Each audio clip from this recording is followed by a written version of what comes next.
Okay, we're live. Let's see here. At least I think we're live. Yeah, I think we're live. Very good. All right, it is 1:14, 2/1, the beginning of February 2026. I am Dave. Let's see here. I'm in a mood. Let's see here. We have Lisa Joe's in here. Hi, Lisa Joe. Good to see you.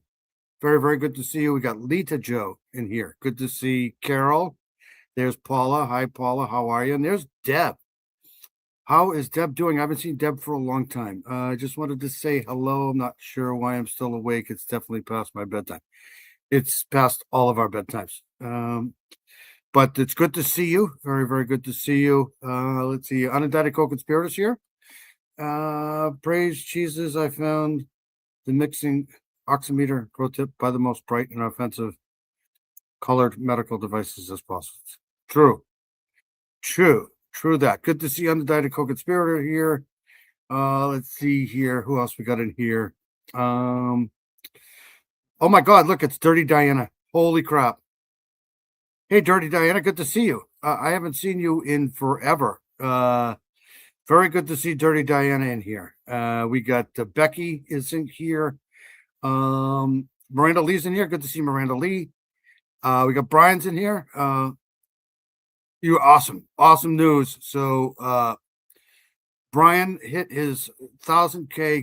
Good for Brian. That's awesome. Delphi Crunch is in here. Good to see Delphi Crunch. We got Becky in here. Did I say that? We got Beasley's in here. There's Mino Dino right there. Hey, Mino Dino. Good to see you. It's good to see Beasley for sure. Always good to see some new people in here. Let's see here. All right, let's get going. It's definitely good to see Dirty Diana in here. Everyone with a civil tongue is welcome at the Church of Owl. That's so funny. Hold on a second. Let's get this going here. And let's do this. Hold on a second here.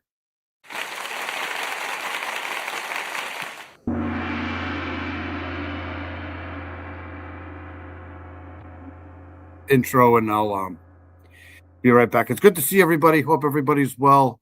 It's absolutely freaking freezing out. But what else is new? It's early February, so it's going to be cold. But the good news is we are missing a massive snowstorm here, and we're glad for that. All right, so I'll be right back. Play my intro, and I'll see you guys in a minute.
Okay, so it's the end of that. Yes, it's always good to see Diana in here. Hope she's well.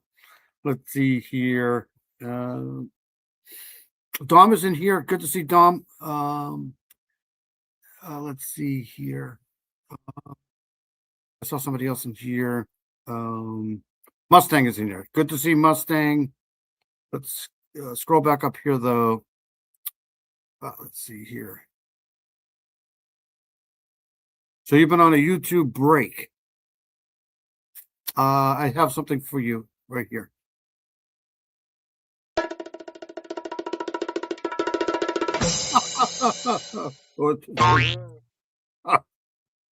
All right. Well, it's good to see you anyways. It's good to see. Yeah, every now and then you need a break from this crap, that's for sure. Let's see here. David. Miranda's the best. Miranda is the best. All right, let me hide my face. We'll get out of here. We'll get going. Good to see everybody. Like I said, let me. I do want to start here though, because hold on a second here. Hold on, I got it right here. All right, so let's hold on. I know this isn't going to be true crime related, but I just wanted to catch up on this here. Hold on. Did you get the article I sent you? Probably not. I just got home like a couple hours ago. I had to do my brakes again on my car. So, sorry. Let me see here. I did not. Sorry. I probably did. I don't know. All right. So let's go with this here. So apparently there's been this ship that's been lost for, I don't know, a little while here, right off the coast of Gloucester here in Massachusetts, and they've just suspended the search here, and it's probably because of the fact that it's going to get pretty stormy here, especially in this neck of the woods here out in the ocean, the Atlantic here. So let's find out what's going on with this first, and then we'll move on to something else. But here we go. The Coast Guard is suspending its search for missing crew members from a fishing. So apparently there's another fishing boat mishap here. Search efforts continued more than 1,000 square miles in 24 hours, but officials say that 6 of the 7 crew members were never recovered, which sucks. So this is not good. I think there's one person missing. I think they've got a couple, but let's check this out. Vessel lost off the coast of Cape Ann. 7 people were on board the Lily Jean when it sank.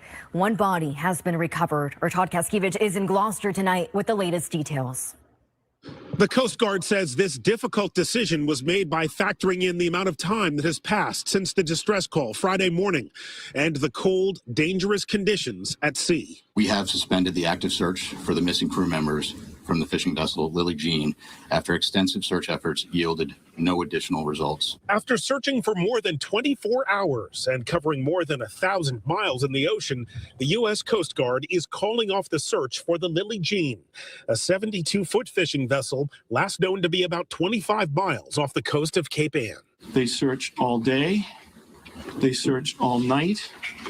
They searched again in the early hours of this day. We've only located 1 deceased crew member. 5 crew members and 1 NOAA observer remain missing. The Coast Guard. All right, so hold on one second. Yeah, this sucks. This is terrible. Pretty sure everybody remembers the movie The Perfect Storm. Remember that? This is kind of like that. So here we are. This Gloucester is right over in here. This is Massachusetts here. Here's where we are in New Hampshire. This is Maine. But right off the coast here is where, and this is this is a huge shipping here, fishing and everything here. Let's see here. So this is the leading edge of the storm that's hitting us here. So it's going to be somewhere in here, and I'm assuming that this is where they're searching here. There's Nantucket right there. So that's probably one of the reasons why they're calling off the search. Anyways, let me keep playing this here. Hold on a second. Let's get back to this here. It sucks when you hear this stuff here because these people, there was a lady that just died. She was 107. Can you imagine that? 107 years old, and she was still fishing off these waters here. Can you imagine that? All right, so here we go. Guard was initially alerted by an emergency position indicating radio beacon around 6:50 a.m. Friday. The search by air and sea started immediately. Only a debris field was found at the ship's last known position. The loss of the Lily Jean ripples through this community and through this entire Commonwealth. Flowers at the Gloucester Fishermen's Memorial, the man at the wheel, are an unmistakable sign that this community, with its proud 400-year history of fishing, despite the dangers of the sea, is in mourning. My crew member that fished for me for 8 years, up to last month. His brother and son were on the boat, so he lost his brother and his nephew. There are people on this boat that I've known for years that I felt like brothers. And it's so hard on the community. While the names of the victims have not been released to the public, there is a way that you can help their families. Officials say donations can be made through fishingpartnership.org, and make a note that the money is to be donated to the families impacted by the shipwreck of the Lily Jean. Reporting in Gloucester, Todd Kiskevich, WCVB News Center 5. A tragic situation, Todd. Thank you. Loved ones came together in Gloucester this morning to support each other as crews conclude their search. Our Caitlin Galehouse shows us the emotional tribute. Okay. One person is dead and 6 others are still missing after a fishing vessel. Hold on one second here. We have Gretchen is in here. Good to see Gretchen. Yeah, the Edmund Fitzgerald, that was Lake Superior. Oh, quick shout out. Sorry about that. Quick shout out to my buddy Farmer. He shouted out the channel. Paula did too. Really appreciate that. Farmer is awesome. I watch Farmer all the time. He's great. Let's see here. Yes, the Edmund Fitzgerald was Lake Superior for sure.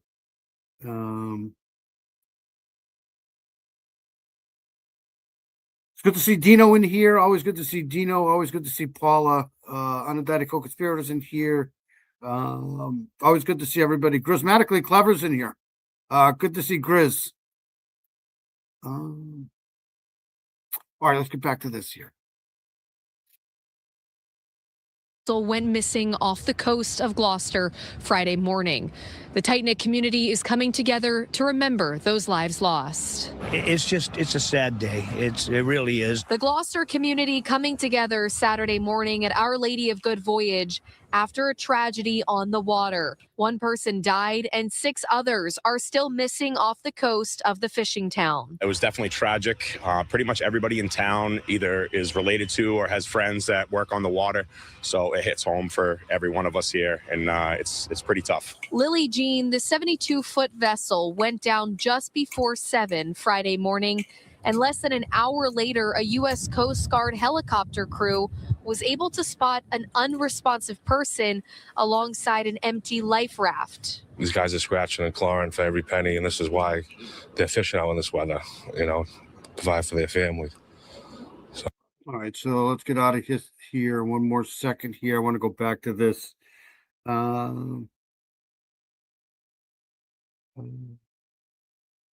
That's right. That was such a great song. It really was. And he actually donated a lot of the proceeds from that song to the victims' families and stuff. I'm pretty sure.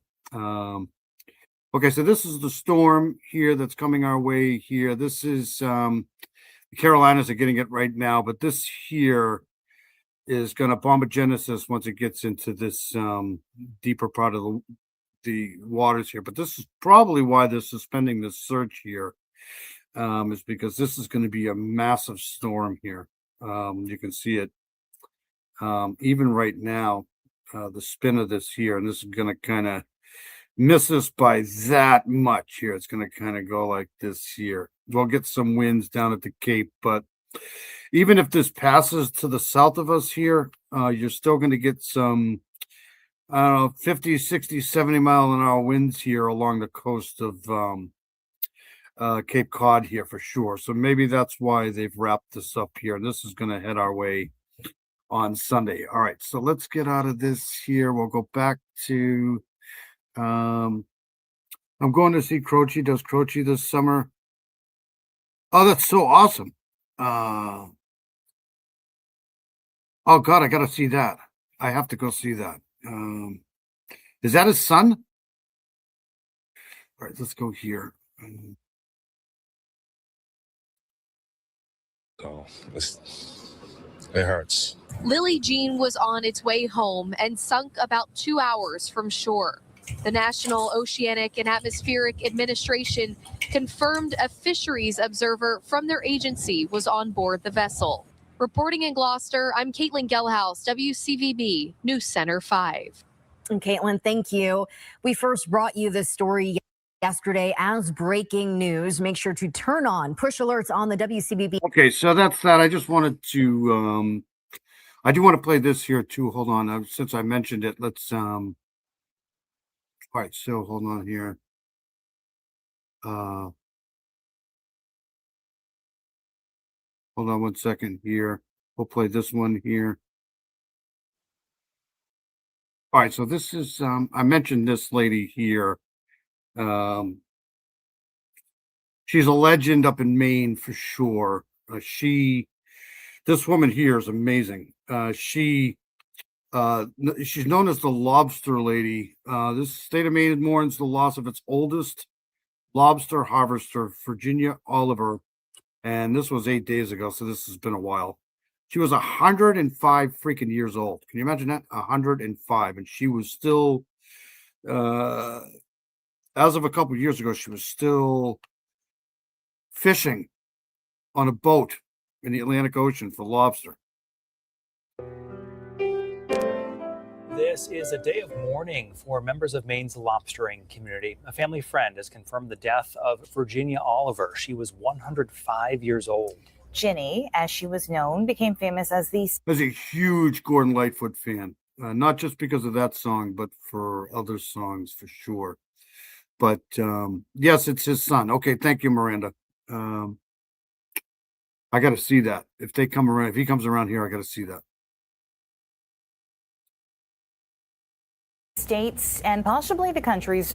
Could you imagine this frail old lady here was still? That's just amazing. Oldest active fisherman. A year and a half ago, her time on the water was recognized by the Cardiff Royal Naval Association in Great Britain. That's open to members of the Royal Navy and Royal Marines, but they sometimes extend membership to international people who have an affinity with the sea. Our Bill Green caught up with her when she was just 97 years old. It's not unusual to see a lobsterman getting ready to go with his child on board. On Virginia, out of Spruce Head, this situation's reversed. 75-year-old Max Oliver takes his mom. I gotta get my. Are you taking off already, buddy? Y'all have a great night. Hopefully Monday will be good news. What's Monday? It's always good to see Mino Dino in here.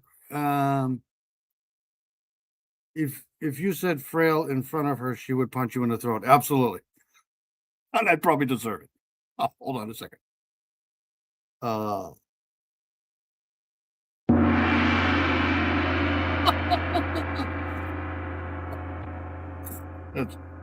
Those buttons are too funny. Stay out of the casino. Stay out of somewhere. Mino Dino's going to move his trailer now. It's good to. It's always good to see Mino Dino. All right, here we go. Lobster, right in the way. Ginny Oliver was born in Rockland, June 6th, 1920. Well, I like going in the boat and things because, you know, I always did all my life. I've done that. Yeah, that's right where you want it. 3 days a week, you can find her and Max hauling traps. Ginny serves as the stern person. Well, my job today is pick the lobsters out if there is any, take the old bait bag off, put a new one on. Yeah. Feeling lucky? Well, I don't know. I might have, but they all tell me it's not. Max gaffs a mustard-colored buoy and puts it on the hydraulic hoister. There's hope as each trap breaks the surface. Ginny starts picking away, making sure to throw shorts and breeding females back. She had a bad fall a year ago. My hand, and they don't go together going. Yeah. And I don't have the strength in there. Well, you are 97, you know. I know. But I had a lot of strength in it for it on that. Look at that freaking smile, this lady here. Oh, that's too funny. She's the happiest lobsterer I've ever met. Now you got fish earrings on today, huh? Yes. I couldn't wear my lobster ones because they hang down. I don't want to get caught, my ears caught. There's one other. You gotta love this story here. This woman here is difference in Virginia. It may be the only boat on the 7 seas where the captain isn't the boss. Everybody asks me who's the boss. Well, you know she is my mom. I never go away. And so much more. Talk about do your job. Ginny does hers with grace and good humor and is an inspiration to everyone she meets. all right. She's dead. She died a couple days ago. That's amazing. That's just an amazing story. All right, so let's get out of that. We'll get to true crime here. God, 105, 100, whatever, 103. That's amazing. All right, so this is what happens when you road rage. Here we go. We're gonna go with this story here next. I can't even tie my freaking shoes sometimes, and I'm only 58. All right, so yep, she died. She's a goner. All right, so let's do this here. Cell phone video captures suspect slapping a lady during a Sunny Isle Beach road rage incident. This lady here is gonna do some time here. Cell phone video captures the 35-year-old. This is crazy. People are getting crazy. 35-year-old woman for slapping another during a road rage incident on Sunny Isles Beach. These people think they own the freaking road. Here we go. With one driver slapping another passenger. It all started after one driver cut the other one off in Sunny Isles Beach. All of it captured on video. Local 10's Rosh Lowe joins us live with the exclusive. You can use caps. I don't think anybody's caring about my video here. I don't think YouTube's going to do anything. If you want to use caps, go ahead. Inspiration or terror, you make the call. Yeah, absolutely. She's dead. Yeah, she's a goner. She's sleeping with the fishes, right? Is what they say. I don't know what to tell you. Rosh. Okay, it was this right here. A slap across the face that lands a woman behind bars facing a felony. You know, people like the people these days here, man. It's people are crazy drivers. Part of the reason we're doing this story, we've covered numerous road rage cases here in Sunny Isles, and police putting out a strong message. Look, if you're going to get involved in one of these, you're going to jail. Excuse me, you just do something hot at me. For real? This You just poured something hot over me. Water. Oh, for real? Water. Excuse me. Water. People are just fucked up, man. It's hold on a second. I got something for this lady. I think so. Yeah, I think that's Miami. I could be wrong. Hold on a second here.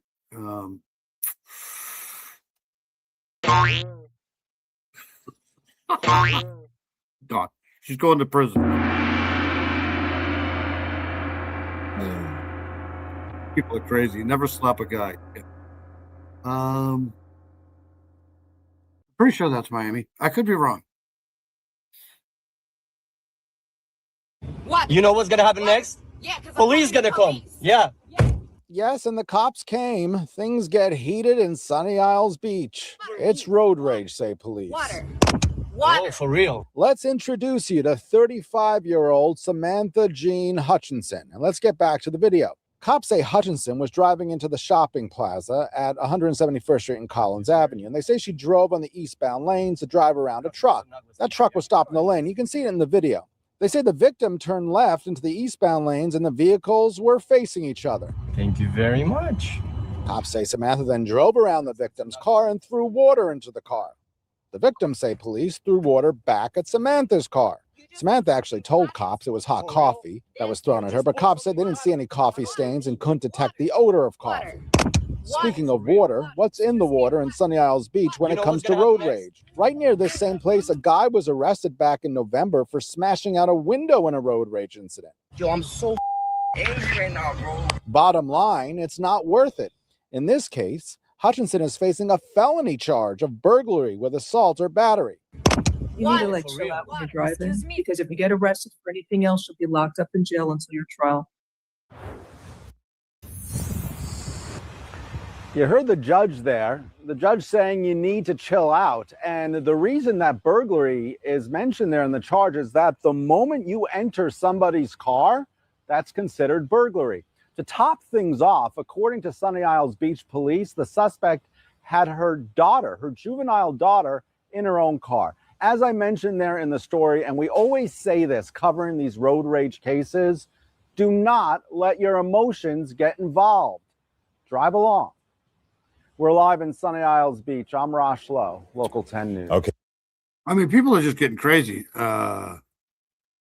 These people need to go to jail for sure. I'm pretty sure that was Sunny Isles, Florida, but I could be wrong.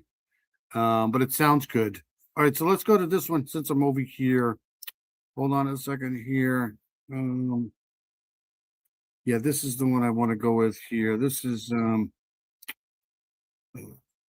so I don't know if you guys have been following this. Hold on, let me share the screen here.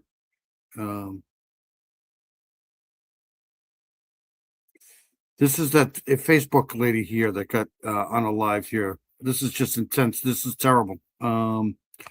People are crazy. Authorities have released new details in the investigation of an apartment fire in Downers Grove that left a pregnant woman unalive that led to murder charges against a 19-year-old kid. This has been filling up my news feed here for the last few days for sure. This was done January 28th.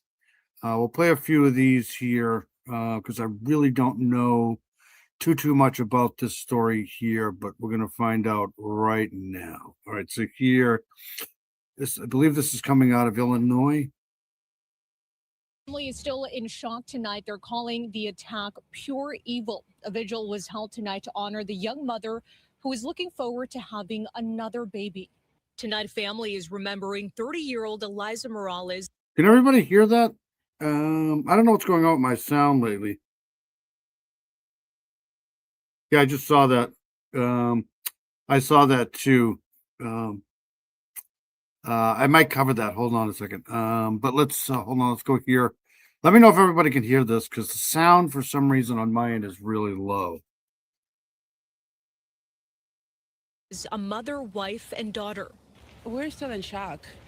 It was a horrific, violent crime committed.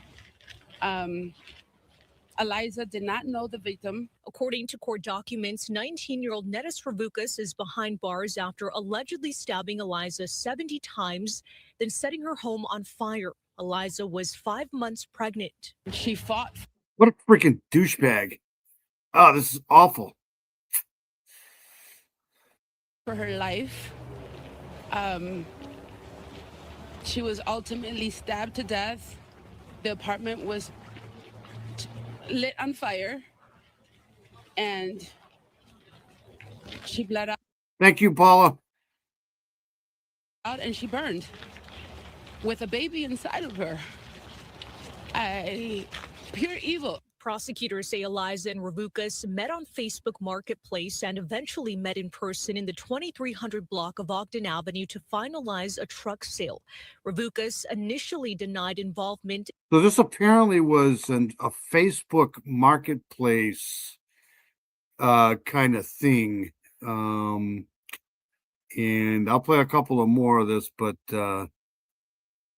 this guy here, if he, I mean, he's a suspect now. I mean, he's not, but if he's found guilty of this guy,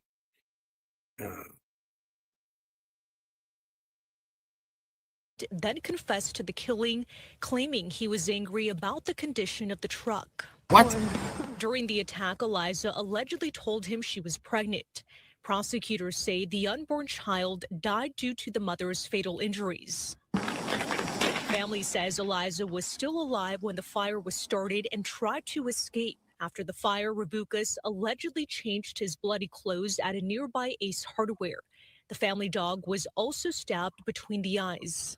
It's just too painful, and it's just... Family says Eliza and her husband were looking forward to growing their family. But she This is awful. This is a terrible freaking story here. Ugh. was such a smart mom. You know, she was healthy food, organic, always at the library with the babies, always reading, teaching them, and, you know, to grow up to be great adults like her. Unfortunately, that was ripped away from her. Ravukas is expected back in court on Thursday morning. Eliza leaves behind a husband and a 2-year-old daughter. The family has created a GoFundMe page to help with funeral expenses. I gotta donate something to that there. This is just terrible. If you'd like to help, head to fox32chicago.com. In Downers Grove. Hold on, let me write that down. On a second here.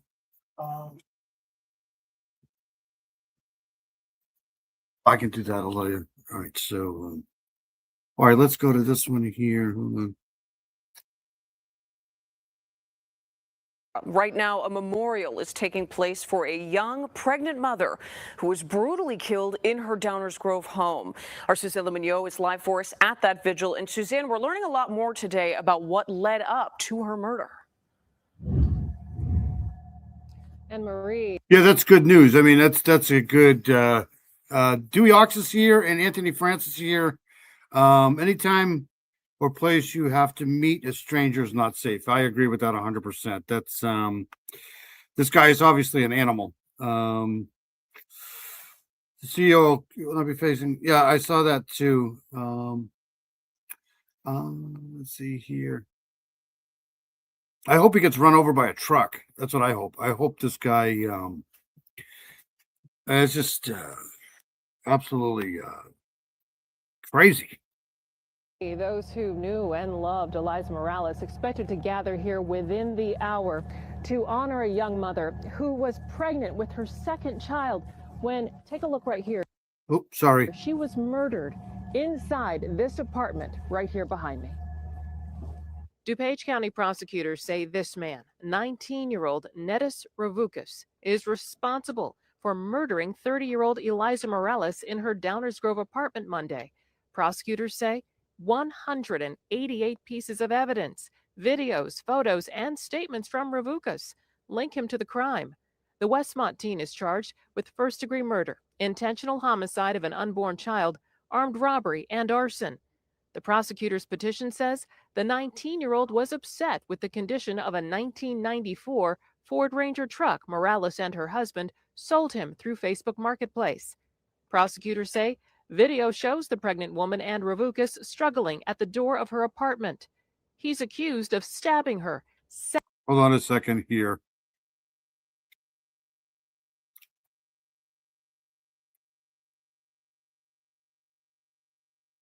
Sold him through Facebook Marketplace.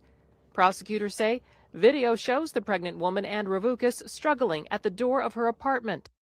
He's accused of stabbing her 70 times, mostly in her head and neck. Then took household items, put them on the stove, doused them with sanitizer and household cleaners, and set everything on fire. This picture of the charred kitchen is among the evidence. The petition also says I can see getting upset for buying something on Marketplace and not getting, but 1994 pickup, obviously that's sold as is. It's not going to be, I mean, what is it? It's 2026. That's an old truck, man. It's not going to be pristine. Now I don't know what the price was, but even still, I mean, I don't know if that justifies unaliving somebody like that 70 times and then, trying to cover it up with a fire. It is. he set fire near the front door of the apartment where firefighters found Morales' body. During the stabbing, she told Ravukas she was pregnant. Prosecutors say Bloody clothes and boots Ravoukas was seen wearing on video at the scene were recovered inside his Westmont home. He also took detectives to an Ace Hardware, where he had thrown out a bloodied sweatshirt he was seen wearing on video. Dumbass. There's got to be cameras all over the place here. Hold on a second. Oh, what a dummy.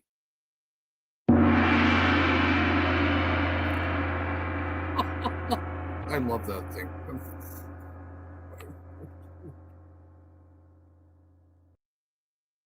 Along with Morales' husband's debit card and Morales' work ID from Lurie Children's Hospital. Now the judge ordered Ravoukas. It's Charlie Manson's in here. Hey, buddy, good to see you. I sold a 1997 Tanger 4 years ago for $500. Yeah, I don't know if you can get I don't even think you need a title anymore for anything over, is it 15 years? Some states don't even have state inspections anymore. But you just know you're not, obviously, I don't know how they worded it on Facebook Messenger, but I'm pretty sure it was probably sold as is. That's just my opinion. That's my guess. To remain in custody, his attorney also asked for time to review all of that evidence, 188 items in the case. We're also told that he is expected to be. Although if it's a Ranger, that's what I thought you meant. A Ford Ranger, you could probably, I mean, it's just an engine with a pickup. I mean, it's an engine with a cab. That's all. So you could probably fix that up, but I'm assuming, I don't know. I'm assuming I wouldn't have expected much, but this guy apparently did.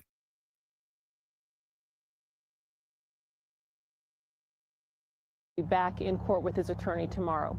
Meantime, he's also charged, Ravoukas, with animal cruelty. Prosecutors say that Ravoukas stabbed Morales' 9-year-old pit bull mix Zula between her eyes.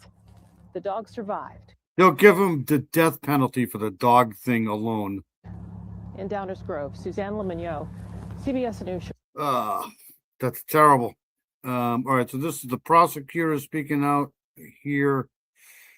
And breaking right now, the DuPage County State's Attorney and Downers Grove. So this was done 2 days ago.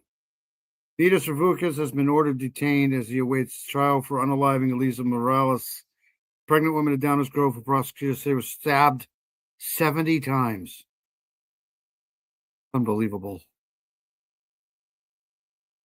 Grove Police Chief are now talking about the charges filed in the killing. It's Tracy's in here, right there. There's Tracy right there. Good to see Tracy. Where is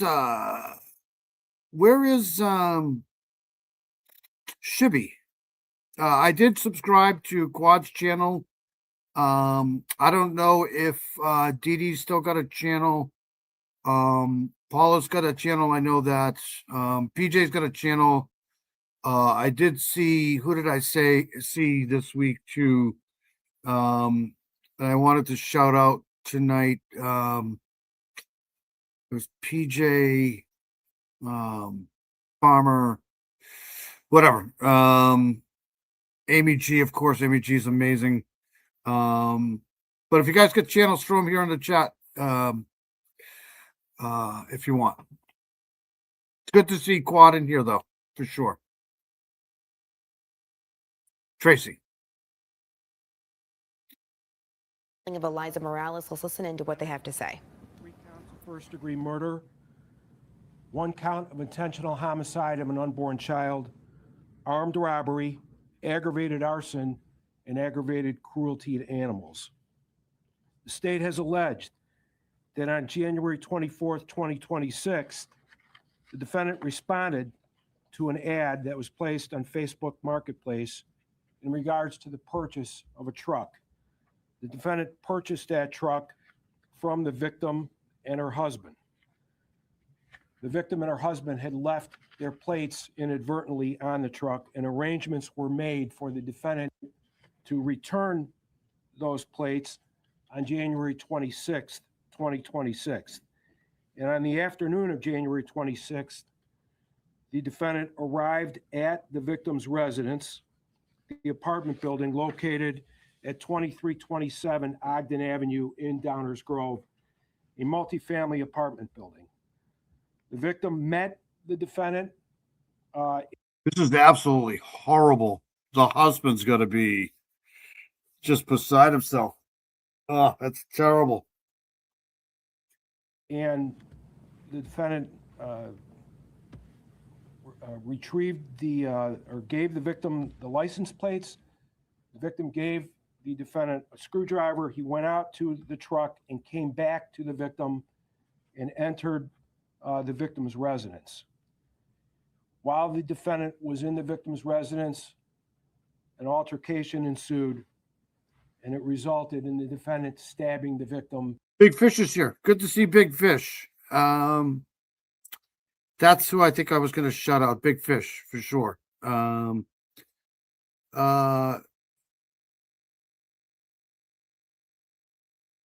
70 times, causing the victim's death and the death of her 5-month-old unborn child.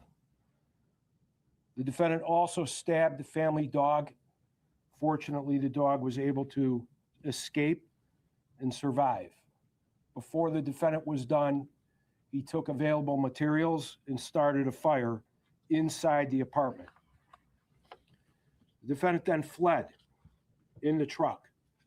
And at 6:09 p.m., the Downers Grove Fire Department received a fire alarm from the victim's building. They responded, and when they arrived on the scene, they located Eliza near the door. When she was taken into an ambulance, firefighters observed injuries and noticed that she was deceased.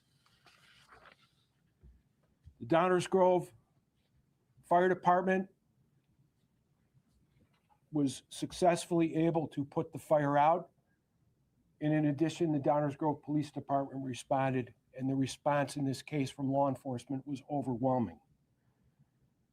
The Downers Grove Police Department quickly identified the suspect in this case, and at 11:42, they observed the pickup truck in the driveway on a house on Spruce Lane in Westmont. At that time, the defendant was taken into custody. Subsequently, a search warrant was executed at the Spruce Lane address and located. So there's no DP in Illinois. No, that's what I'm saying. How nice. I mean, I don't even think you need a title for that. Lived 8 miles from Downers Grove 20 years ago. I can probably find that, but I don't want to dox them. Yeah, the dog lived for sure. What a douchebag. This kid's a douchebag. If you buy a 1994 vehicle, unless you're looking for like a classic to rebuild or whatever, that's the only reason why you would expect it to, I don't know. I just think it's weird how I think this kid's just really not normal. Hold on here. Let's go here.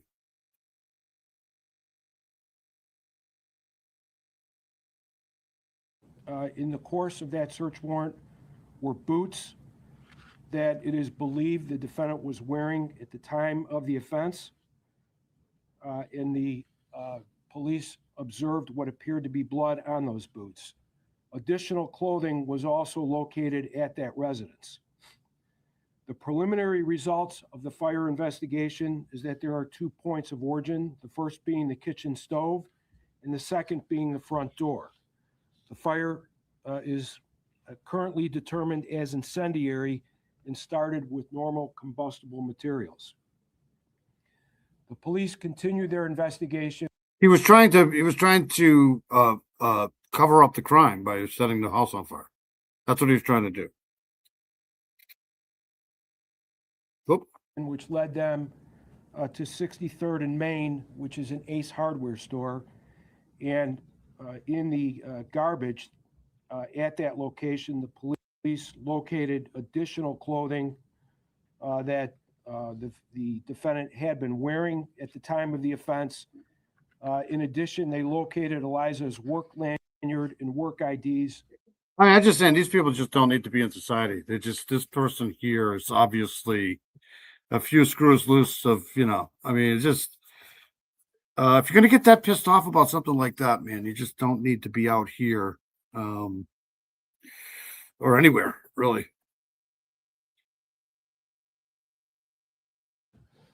From Lurie Children's Hospital, where Eliza worked, as well as Eliza's husband's debit card. There were gloves that appeared to have been blood that were located, as well as pieces of Eliza's phone. The police also executed a search warrant on the subject truck, and apparent blood was located We're on going the to continue driver's to carry door. this press conference. This guy's guilty. I mean, this guy's, I don't know how they're going to get out of this one here, but you never know. We'll play one more and then we'll move on to something else. I want to play, I'll get a little bit more information on this vehicle sale here if I can. Let's play this one here really quick. This morning. Okay, so court documents obtained. I should probably try to get these myself. Obtained by ABC News Chicago station WLS says a 30-year-old pregnant woman was fatally unalived after the sale of a vehicle went wrong. They're not saying any like monetary value of what was, what the sale was or anything like that. I'm pretty sure they'll keep that quiet. A Facebook Marketplace transaction gone wrong led to the murder of a 30-year-old pregnant mother. You always see it on the news, but you never think that it. Boston's here. Boston Christian's here. Good to see Boston Christian. Always good to see Boston Christian here. All right. This is just awful. It would happen to you. I always said that they should do is they should just let the families after this guy, right? Like screw the court system. Just put this guy in a room with the family. That'll do it. No tax dollars being spent. No lawyer fees. Just let this guy in the room with the families. That'd be awesome. Or to someone that you love. Police say Eliza Morales was stabbed 70 times. They Jeez, say the 19-year-old suspect, Nadis Revucas, bought a truck from Morales' husband on Facebook Marketplace. And when he arrived to pick up the bill of sale, What's the matter with boss? What's the matter with Big Fish? You're all right, you suppose? Unnecessary nonsense is here. Good to see unnecessary nonsense here.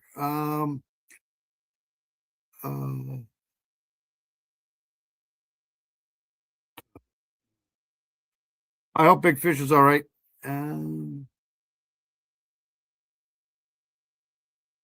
Eliza answered the door. Court documents say Revucas was angry about the condition of the truck and decided to take out his frustration on Eliza. We're in shock. We can't believe that evil even exists. This is not the first violent crime related to Facebook Marketplace transactions. Just last week, a Marine veteran was shot and killed in Missouri while trying to sell his phone on Facebook Marketplace, arranging to meet with a potential buyer at his home. 3 18-year-olds and a minor are now charged with his murder. Facebook parent company Meta says more than 1 billion people visit Facebook Marketplace worldwide every month. Both law enforcement and Facebook recommend meeting in a public spot and keeping personal details like your home address private.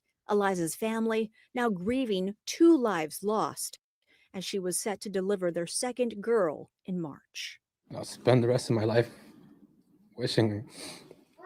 It's just so sad. This is so awful. All right, good. That's awesome. Glad you're doing well. Yeah, over a darn phone. Just I just think people are crazy. It doesn't matter what you do, you're gonna get it somehow. I mean, obviously stuff like this, I think probably makes your chances a lot greater of something like this happening, but I've used Marketplace before, Facebook Marketplace and stuff like that. I think you can get really good tires. Like, I was just discussing this with somebody, I think it was today or yesterday, about tires. I mean, they just brand new tires these days, they charge an arm and a leg for absolutely no reason. You can find the same exact tire on Marketplace for sometimes hundreds of dollars less by an independent retailer. When you go to some of these bigger box stores, they charge you an outrageous amount of money for such stupid things. So I've used Facebook Marketplace before. I bought speakers before on Marketplace. What else have I bought on Marketplace? I bought auto parts for sure. So I mean, it's I don't know if you can blame Marketplace for idiots like this here, but I can get every last second back with her, and just continue to try to live through her for my daughter. And this is so awful. This is just continue to be strong for my family. Prosecutors say Natus Revucas has now confessed. He's due in court today. Andrea Fujii, ABC News, New York. Oh, it's just so awful. It's so terrible. All right. Obviously, we'll keep a eye on that there. I do want to go. Hold on a second here. Let's go to this guy here. Hold on one second here.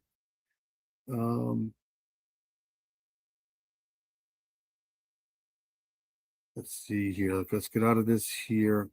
$1,000 for or more for good tires. And there was, it's just ridiculous sometimes, the prices of things here.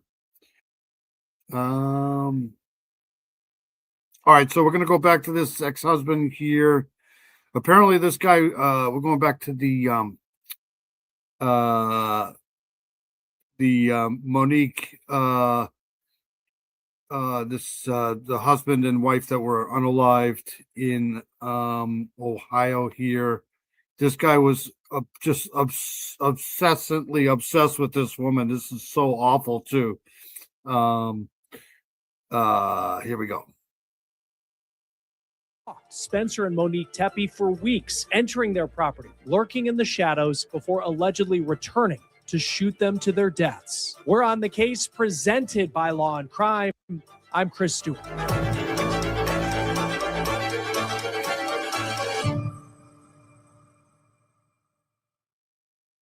Not only do these newly unsealed court documents allege that Michael McKee went to the home of the Tepes when they were out of town weeks before their murders, it also sheds some scary alleged details about the divorce that appears to be at the center of this case. This is video of Dr. Michael McKee in court late last week in Ohio. He is currently being held at a jail in Franklin County. That's where Columbus is. And he made his first court appearance in the state on a video feed. He didn't say anything, and he stood emotionless as his attorney did the talking. The hearing lasted roughly a minute. Now, this was McKee's first court appearance since he was brought back to Ohio. You might remember he was arrested in Illinois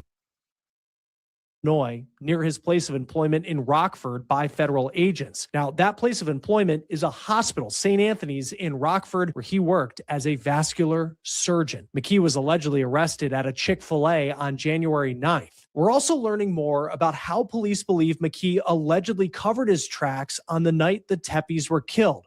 I'll talk more about that in just a moment. An Ohio grand jury has indicted Michael McKee on 5 counts, 4 for aggravated murder and 1 for aggravated burglary. Court records also show that police believe he used potentially a silencer when he allegedly killed the Tepes. Now, yeah, I was going to say that he must have used something because nobody heard any gunshots that I know of. So, through his attorney, McKee pleaded not. So, for you guys who are not familiar with this case, we followed this a few weeks ago. This is the case of these two husband and wife here, Monique, and the dental guy here, and they were apparently unalived by the suspect here, the ex-husband, who stalked Spencer and Monique for weeks. I almost want to say he's probably stalked these people for longer than that, but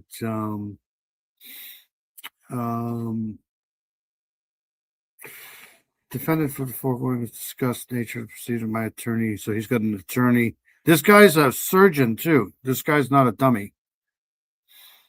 Not guilty to all of the charges. This is the document showing his not guilty plea. McKee is accused of killing Spencer and Monique Tepe in the early hours of the morning on December 30th. Spencer was a dentist and he didn't show up for work on the 30th, making his coworkers and friends concerned, and even more concerning.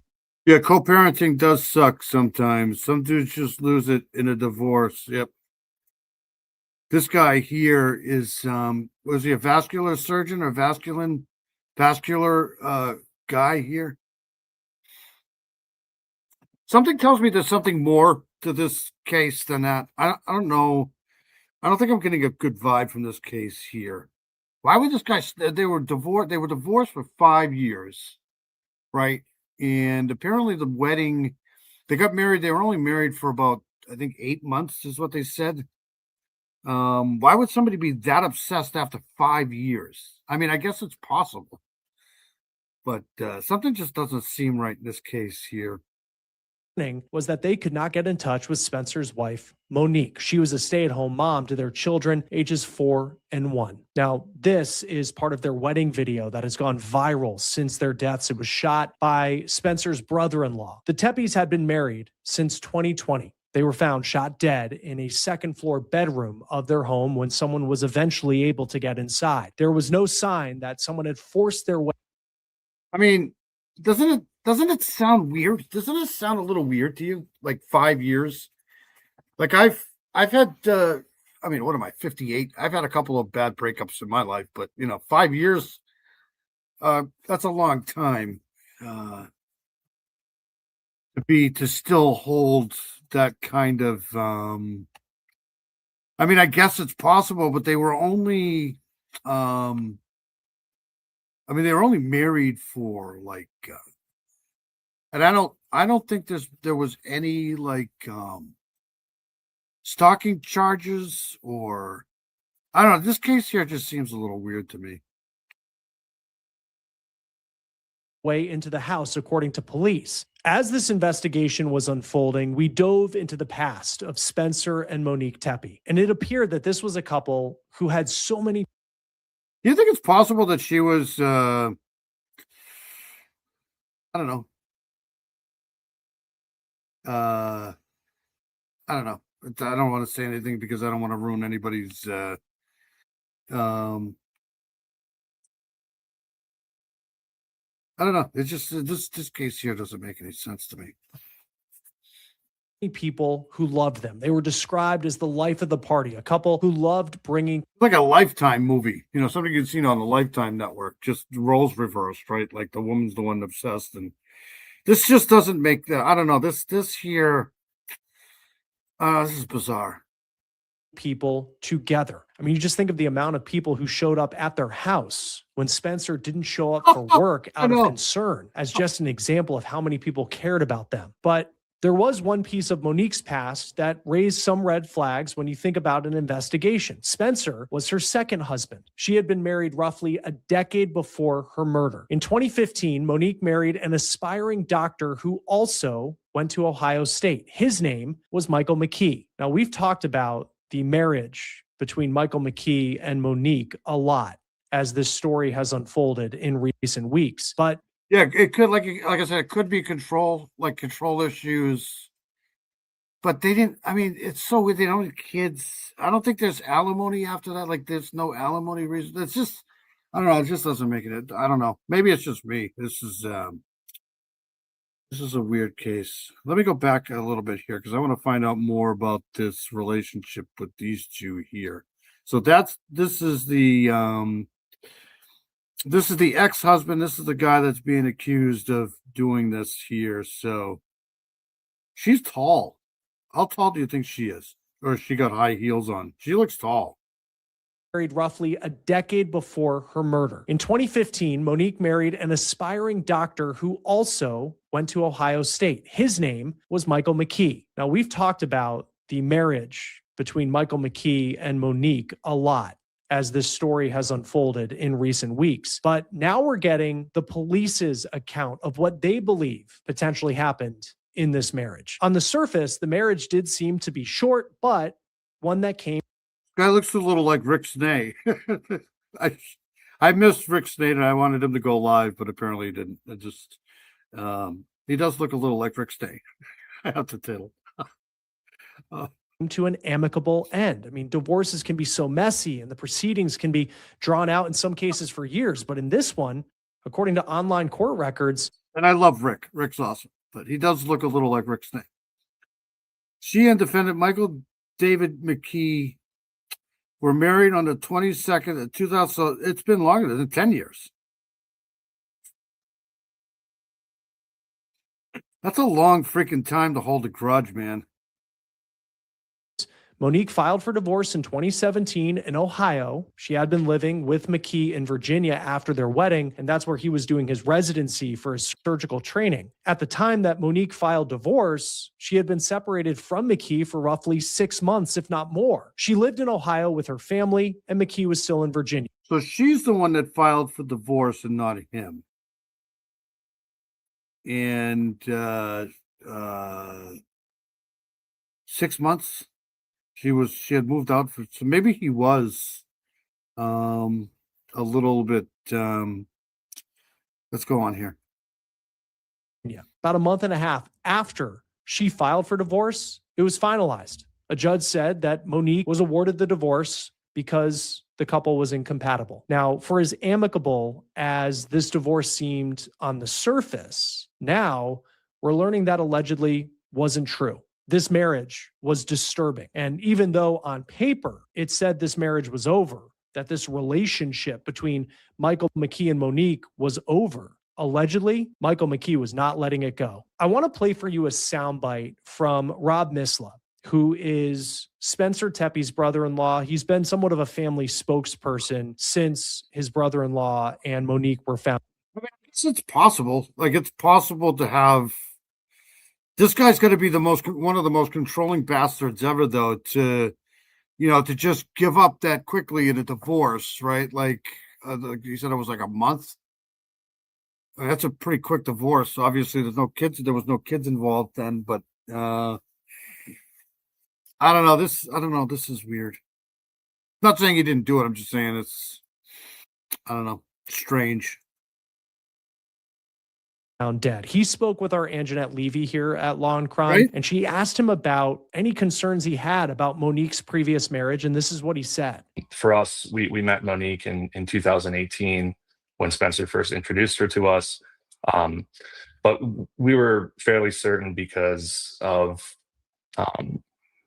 just what Monique had told us stories-wise of her. She never called him by name. She would just call him her ex-husband, and just how much of a monster he was, to be honest, emotionally abusive and threatening. And, she did everything she could to extricate herself from that situation. And so maybe, I mean, it's possible because she did move out for 6 months. So obviously something was going on. But I mean, it's just strange how they're coming out now and saying that, right? Like, met Spencer, and why wasn't anybody saying anything before? If they knew, this is what I hate about these cases is you find out about all of this shit after they got unalived, but nobody ever comes out and says anything before. And lived a very happy life. But I can't speak for Monique, but hey, Dom, I hope you're doing well. Yeah, I know protection orders don't work. None of that stuff works. I get that. I'll be the first person to tell you. I think protection orders are the biggest joke ever. They really don't protect anybody. And it's very disturbing when you have a guy like this here that just shows up again and commits a crime like this 10 years later. It's just so weird. But I'm just saying, if these people, the friends and companions knew about this guy, I'm surprised nobody said anything to, anybody. I don't know. Maybe they did. I don't know.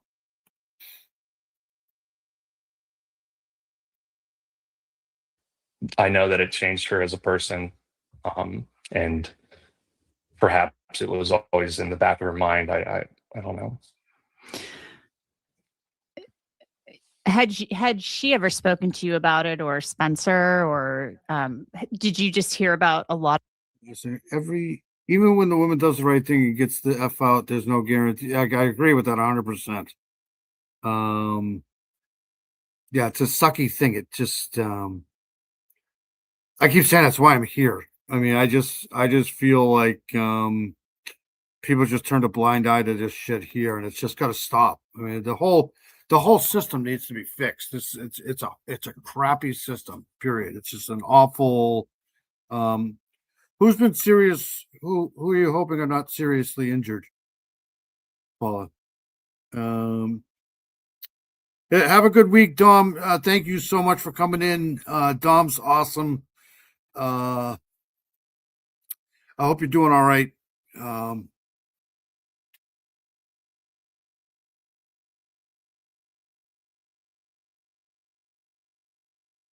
Lot of this after the fact. No, we were aware. But it turns out, from what police believe happened in these newly unsealed documents, it was allegedly much, much worse. It appears publicly Michael McKee perhaps made it seem like this marriage came to an end and he was in some ways a victim and he was in shock. We get that from a now deleted TikTok that a woman posted claiming that she had dated Michael McKee at the end of 2017 and for most of 2018. Now, this would have happened right after his divorce from Monique was final. The woman also posted these pictures showing her with Michael McKee when he went to meet her family. She said that McKee told her that one day he came home from work and Monique was gone. Their dog was gone and her stuff was gone. He said he was shocked by it.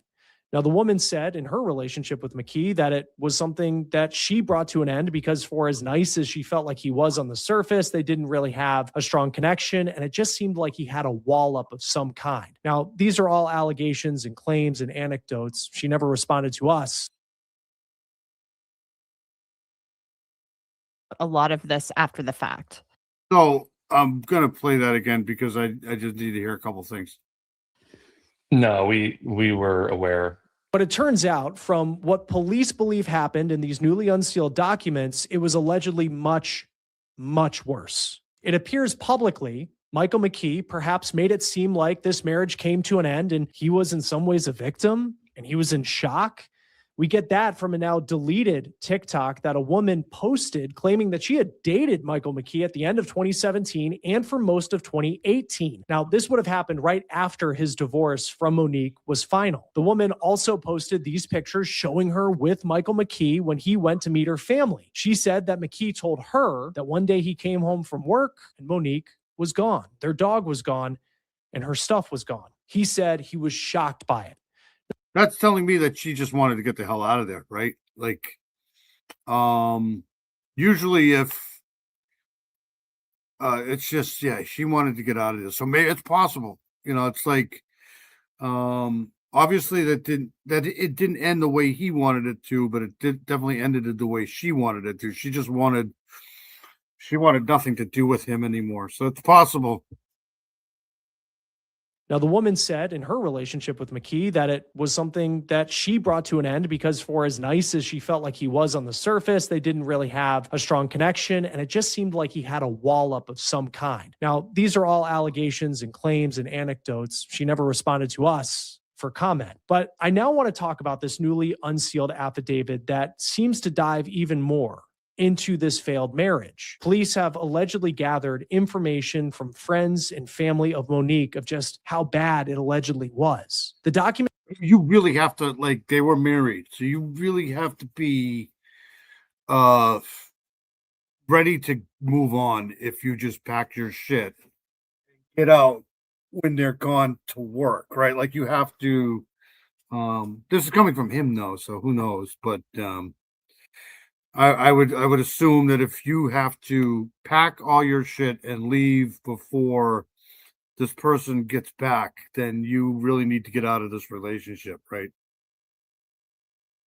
States that homicide detectives were told early on in the investigation by people who knew the Teppes that McKee was someone they needed to look into. Friends and family of Monique told detectives that Michael McKee had been abusive and had made numerous.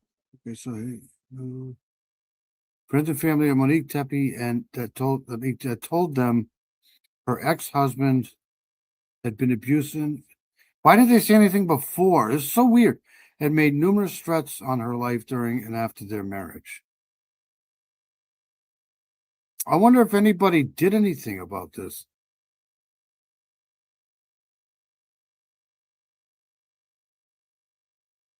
Threats on her life during and after their marriage. An identifiable witness told detectives that Monique Tepe had shared an allegation against Michael McKee of forced, unwanted sex and of strangulation. Now it goes. There you go, right there.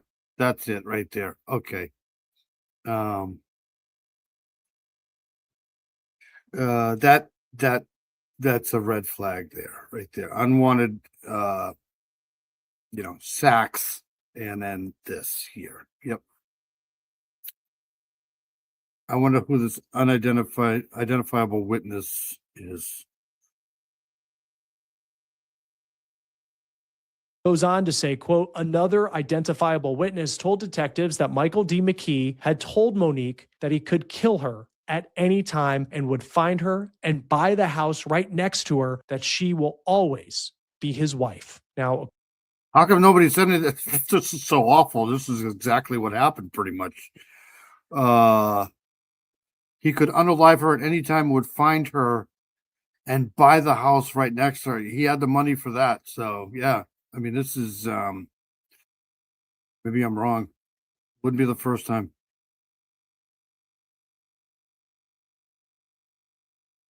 According to this document, an alleged threats that he would find Monique was reportedly more than just words. The Teppes were murdered on December 30th, a day before New Year's Eve, and it's believed that they were killed sometime.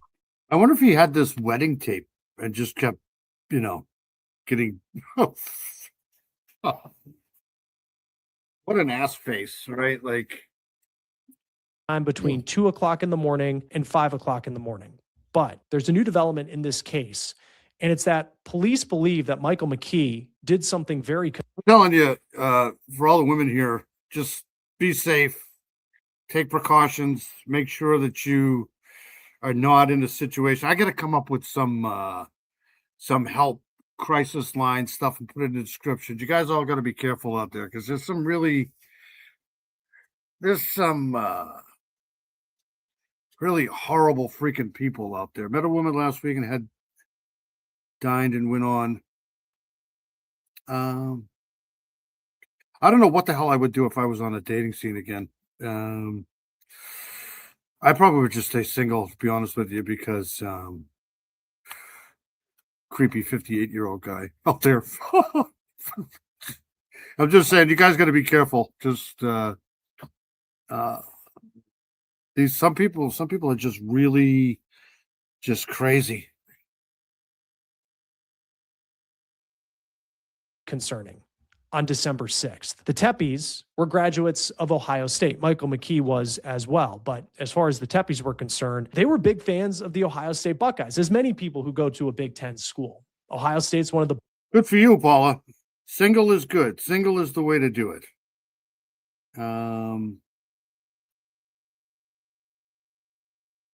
Blue bloods of college football. It's a big deal in Columbus during football season when... Don't say that too loud and you'll probably get kicked out. The Buckeyes are playing. And on December 6th, the Buckeyes were playing Indiana in the Big Ten championship game in Indianapolis. And police say Spencer and Monique made the trip out to Indy to watch their team in the game. But this is where it gets concerning, because back at their house in Columbus, hours away, police now allege that Michael McKee, who lives in Illinois, by the way, more than 7 hours from Columbus, police allege he was at the Tepes home. Police write they see him exit the property a few hours. This guy did do this, which I'm pretty sure he did. He just threw his whole entire life away for, I don't know, for no apparent reason. I mean, you just don't become a vascular surgeon. You got to really work hard at that. I'm assuming that that's not easy. And to just all of that money and all of that education just thrown away just because you just can't handle being alone. It's just so weird. Later, the document goes on to say that Monique left the Big Ten championship game in the second half on December. I've been craving seafood too here the last few weeks or so. Sounds good right about now. December 6th, and she went back to the hotel that she and Spencer were staying at. And friends told police that Spencer told them that Monique left the game because she was upset about something involving her ex-husband. Now, police... All right, hold on a second. Monique and Spencer Tuppy were at the Big Ten championship game in Indiana. This was just last month, a couple months ago. Several other couples. Monique went back to her hotel room early in the second half. When identifiable friends asked Spencer why Monique had left the game, he told them she was upset about something involving her. See, this is a pattern here, right? I wonder what that was. That's what I mean. She might have been holding back stuff from him, the husband, actually, not to get him upset. He might have been, the ex-husband might have been, kind of like tormenting her for a while. Police didn't expand more on that part of the story and any details as to what Monique specifically knew the night that she left the game in the second half. Now, when the Columbus police chief took questions from the media... you're welcome, Paula. $360K a year. If you guys know of any, helplines and stuff like that for domestic abuse, send them to me. That way I can put them in the ticker here, because I think it's very important for people to be in the know.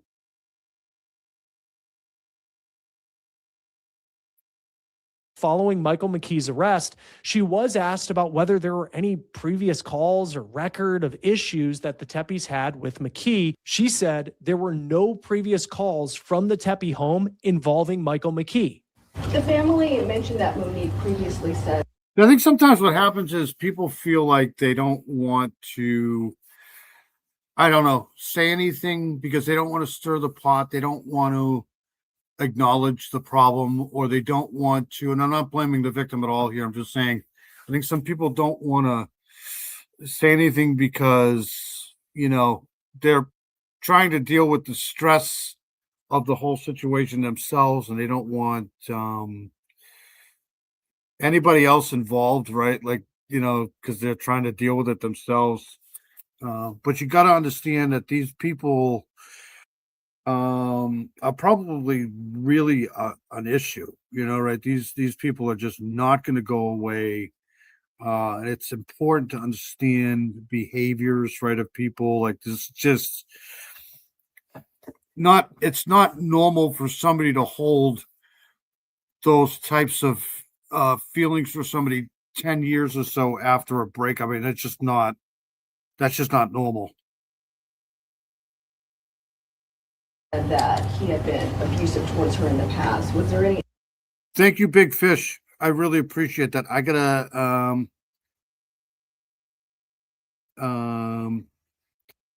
how do I save that?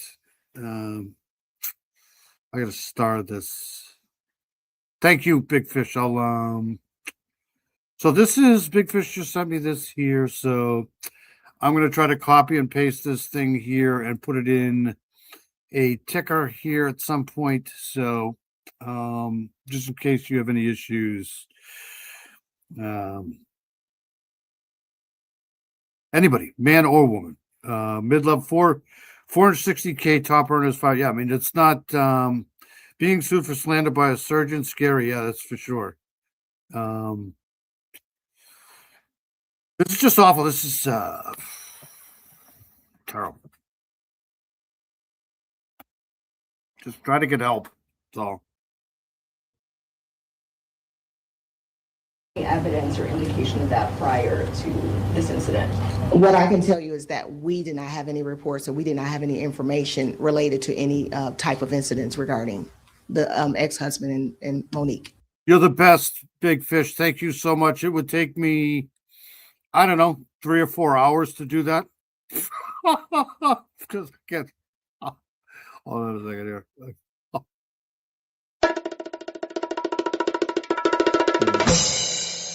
Because I'm just not intelligent. I love it. I love the gong. Now, we do have some new information as well on how police were able to track down Michael McKee. So, just an insight to what's been going on here. I have 2 dogs, 6 cats, and a whole bunch of other smaller animals. But right now, the shepherd has a cone because the shepherd just got neutered. So he's got a cone. The dumb boxer here, Duke, he had a cone on too. So they both got cones on because he was running around the living room and somehow got one of his claws stuck and kind of ripped the claw off. So he's got a boot on and a sock and a cone.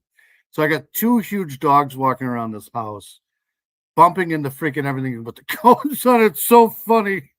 They look so dumb.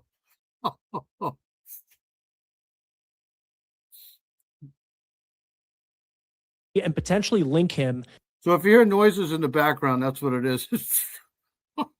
They're bumping into walls and shit with these cones. It's to these murders. Now, you remember that person of interest video that they put out prior to his arrest in the days after the Teppes were killed? This video showed a man in dark clothing walking with 100%. 100%. 1-800 get a GUN. Absolutely. That's what I would do. If I was a woman, I wouldn't leave the house without the biggest, baddest GUN imaginable. Because that's how you really solve the issue.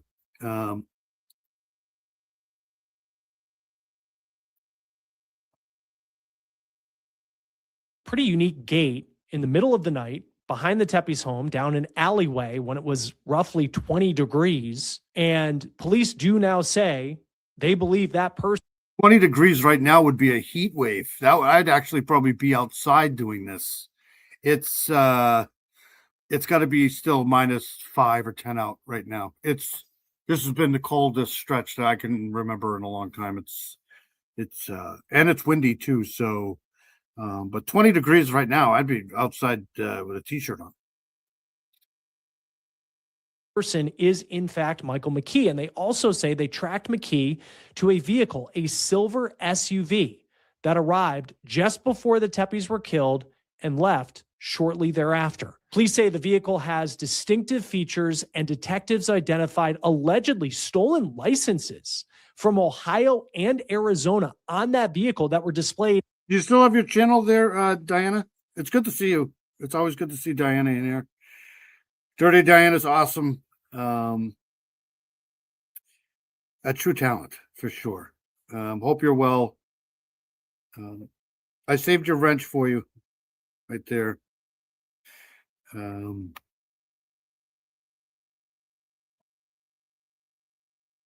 At different times. They go on to say that they found the vehicle to be associated with his work address in Illinois, as well as a past address for Michael McKee. Now, we know that McKee lived in Vegas for a period of time working for a surgical group out there. He's named in a malpractice lawsuit where he's accused of not properly. Watch this. This guy here is a clown. Hold on a second here. Detectives identified allegedly stolen licenses from Ohio and Arizona on that vehicle that were displayed at different times. They go on to say that they found the vehicle to be associated with his. Watch this. He slides over here because this is where the lawyer's supposed to stand to the left of him. Like, now's not the time to be a gentleman, you fuck. Like, you just unalived two people. I don't think they're going to care, right? His work address in Illinois, as well as a past address for Michael McKee. Now, we know that McKee lived in Vegas for a period of time working for a surgical group out there. He's named in a malpractice lawsuit where he's accused of not properly training an employee. The sketchy part about that lawsuit is that when a company tried to serve McKee papers, they couldn't find him. Do I know who Michelle is? Okay, that's awesome. I'm glad you do. Feel free to throw that in the chat then. They probably use the Flock system.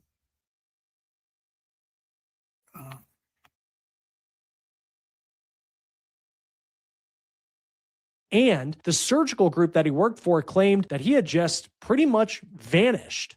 The attorney who filed the lawsuit told WSYX-TV in Ohio that the address that McKee gave his work, that the work then gave the attorney, was a fake address. Now, as far as McKee's most recent work history, it just continues. This whole case, this is gonna find out this guy has no surgery experience at all. How much you want to bet? He's just a faker. He worked for St. Anthony's Hospital in Rockford, Illinois, about an hour and a half west of Chicago. Police say on the night of the Big Ten Championship, December 6th, he was not on the schedule to be working at St. Anthony. Police also say on January 9th, that's the day that McKee was arrested, they seized his silver SUV from the parking lot of the hospital in Rockford, and they say that McKee's vehicle had a temporary Arizona tag on it prior to the murders, but, quote, detectives noticed fresh scrape marks on the window where the sticker had been on the vehicle prior to the homicides, had been fresh scrape marks on the window where the sticker. This is just the lengths of people that will go to become stupid. It's just it's amazing. On January 9th, 2026, this is the detectives talking here. The prosecution, anyways, seized the SUV bearing the Arizona temp tag from the lot of St. Anthony's Hospital, Rockford, Illinois, where Michael D. McKee works. Detectives noticed fresh scrape marks on the window where the sticker. So he literally tried to remove. I mean, that's what that's telling me, anyways. We'll see if that holds up in court. But hastily removed. That's like a little bit of a stretch there, but we'll see. Hastily removed. Police also say that during the time of the Tepe's homicides, McKee's phone had been left at his work in Illinois, and it showed no activity for 17 hours. After his arrest, McKee's apartment in Chicago in a luxury condo building had been searched, and police say inside his unit on the 12th floor, they found multiple weapons, including one that they say has a preliminary link to the crime scene in Ohio. Now, for as much as we are learning in this affidavit, there's still some pretty big I don't know if they can get ballistics off of a silencer. I'd have to ask somebody about that. I don't know. I don't know if they can get the same. I think I've read before where if you're using a specific type of silencer, they can't really get an accurate ballistic type off of that. I don't know. I may be wrong. Answered questions at this point, including how was McKee able to get into the Tepe's home? Remember, police said there was no sign of forced entry into the house. That is still a major question at this point, as well as why that night? Why December 30th did he allegedly do this? Again, the Tepe's children, ages 4 and 1, they were inside the home on the night that Michael McKee allegedly killed their parents, but they were not harmed, and they are now safe with family members. The McKees also had a dog, and that dog was unharmed and is now with family members as well. Now, as far as McKee's defense, his attorney asked for bond not to be set in his most recent court appearance, but did say they could raise that issue at a later date. They also waived the reading of the indictment in court. And again, Michael McKee has pleaded. I thought I read before, I'll look it up. I thought I read before that if you use a suppressor or something like that, I'll have to look at that. I think there was a case not too long ago where the guy used something like that and they couldn't get an accurate description on the bullet.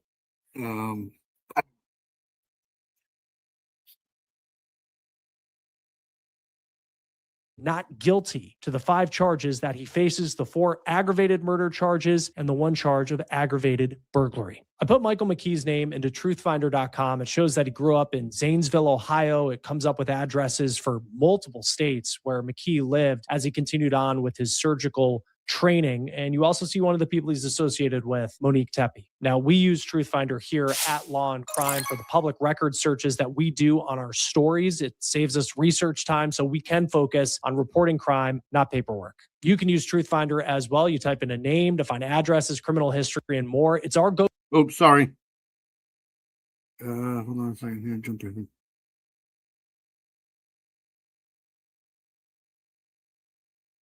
With Truthfinder now. Oh my God! Shut up.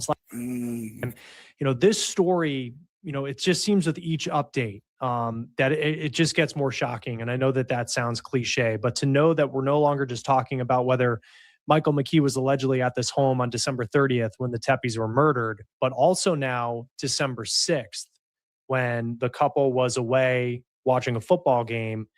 When it comes to, if you're a prosecutor on this case, I mean, okay, so I'm wrong. At least I think I'm wrong. Let's see here. So yes, a bullet fired from a pew-pew using a silencer or suppressor can be used as evidence in court, similar to any bullet fired from fire. So yeah, right. The suppressors don't do anything to the bullet; they just suppress the noise. Legal possession risk of court. If the silencer is used is not lawfully registered with the ATF, the shooter may face additional federal charge of case. So they can actually face more charges.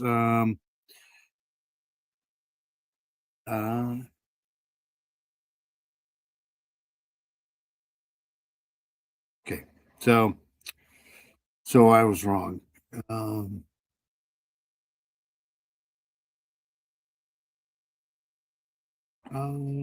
Was he ever a delivery person or worked for the city? I don't think so. It is interesting how he got into the house, though. But I don't think that's. I mean, I don't think that's too. If you want to get into somewhere, you can get in. I think he's been stalking. If this guy is legitimately who they say he is, he's probably been stalking her for a while.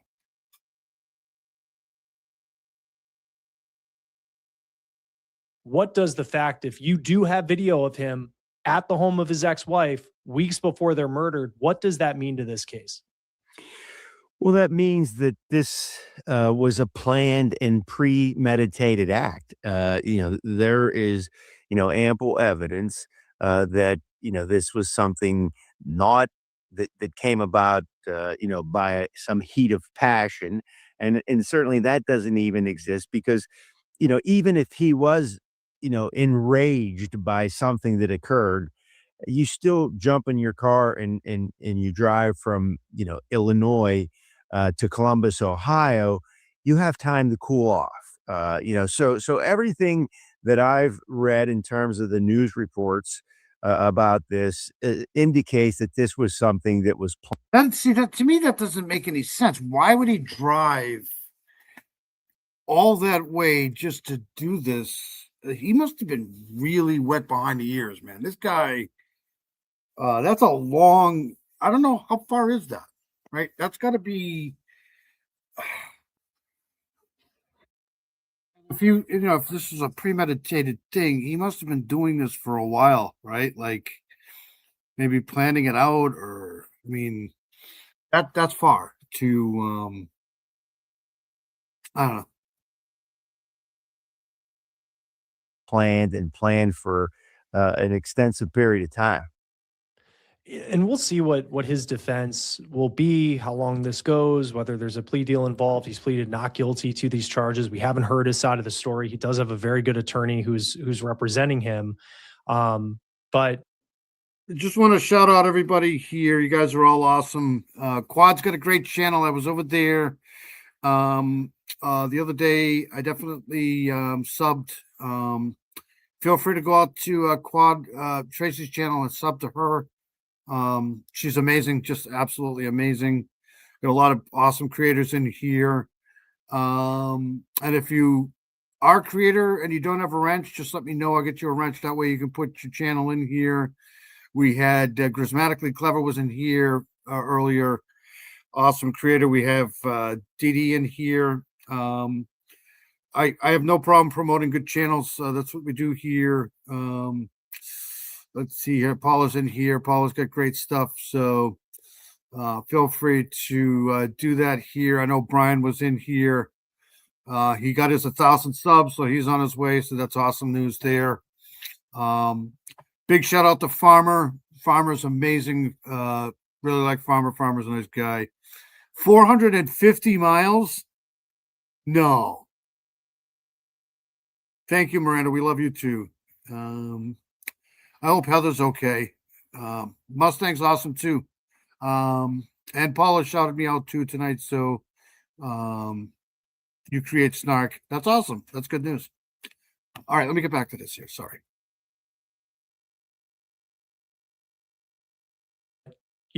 I think of like what the defense could be, just as like the evidence. Peggy O too. Peggy O and Amy G is just incredible person.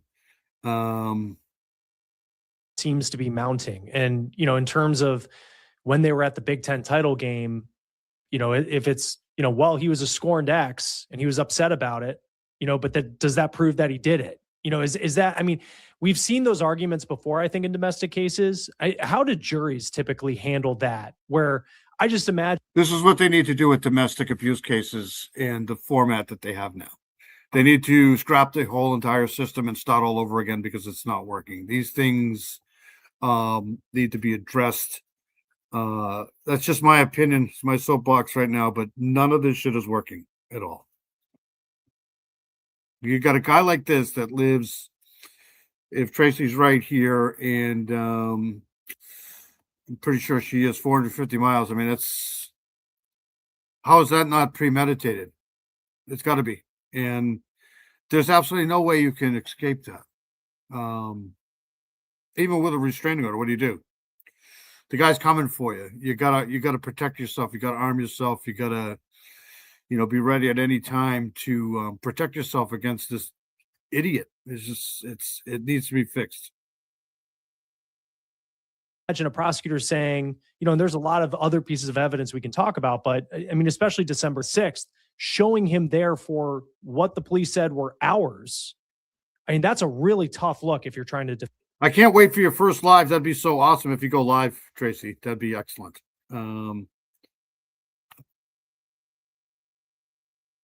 Yes, absolutely. Defend this person. Well, it is. And, again, Chris, as we always say, I mean, you have a presumption of innocence. I mean, it's the responsibility of the prosecutors to prove this case beyond a reasonable doubt. And, the way you do that in a case like this is you put the pieces together. So it's kind of like a jigsaw puzzle. And you put, as you go through the evidence, you put another piece of the puzzle together for a jury so that a jury understands, why these different episodes, in early December, and then obviously the homicides, why they're so important and why. Because these guys are going to come after you. It's not like these guys. And the more you try to, this is just another opinion of mine. The more you try to nicely do these things, the more you're going to piss these people off. That's just my opinion. So I agree with Dewey Ox here. they're related to the ultimate charge here. Now, from a defense standpoint, you're going to look at this case and say, hey, Because in my opinion, this guy felt like he owned her, like she was his property, and no matter where she went or how she lived her life, or no matter what she did, she was his, and there's nothing she could have done to prevent him from doing that or feeling like that. So that's just my opinion. I'm not a psychologist or anything. But that's how some people are. They just feel like they have to have you. There's nothing you can do ever in your life that separates you from them. It's just it's a mental problem. It's awful. Show me what you have that links my client directly with this murder. Okay, so yeah, maybe he was there prior to that in December 6th. That Crime Analyst Podcast, Laura Richard calls it unaliving in slow motion. Absolutely. It's sucky. It's a suck pill. And you guys, if you guys got to protect yourselves, man. doesn't. And it happens in reverse too, because I've heard horror stories the other way too, when it's reversed, where you got some crazy lady stalking you. I don't know if it happens as much, but this here is a control kind of thing here. But it does happen. Mean that he's responsible for their deaths on December 30th. So the defense is going to attack every aspect of this case. Thank you for that, unindicted co-conspirator. Biatches. That was such a good movie.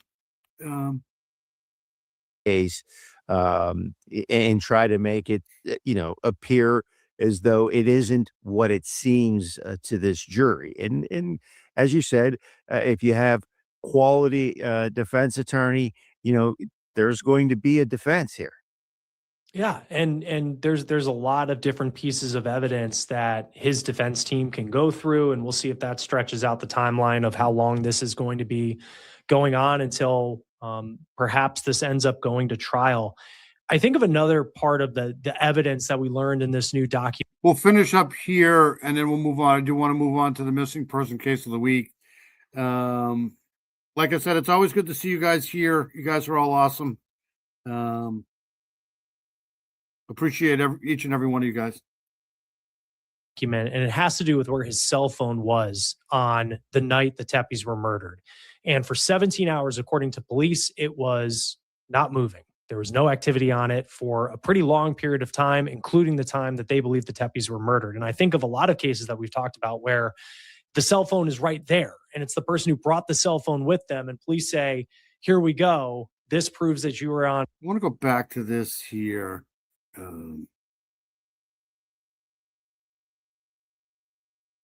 Teppes were murdered. And for 17 hours, according to police, it was not moving. There was no activity on it for a pretty long period of time, including the time that they believe the Teppes were murdered. And I think of a lot of cases that we've talked. So this is the house. Talked about where. Okay, so this is the house here. I'm pretty sure it's this gray one right here. And it's not on the corner here. It's kind of tucked into these other, two beside it here, the one here and the one here. So I'm wondering, there must be a slide on this patio way here going into the house. There must be some sort of a sliding door or maybe a downstairs door.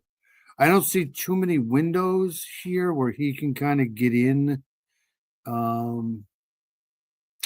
Of course, I don't see the other side of this house here, but the condo here, but he's definitely not climbing up to that window, that's for sure. And I'm just trying to figure out how he might have got in here without a key. I wonder if because they weren't home, right? They weren't home, or were they home that night? They had gone out. So maybe they had a babysitter, and maybe the babysitter, I don't know.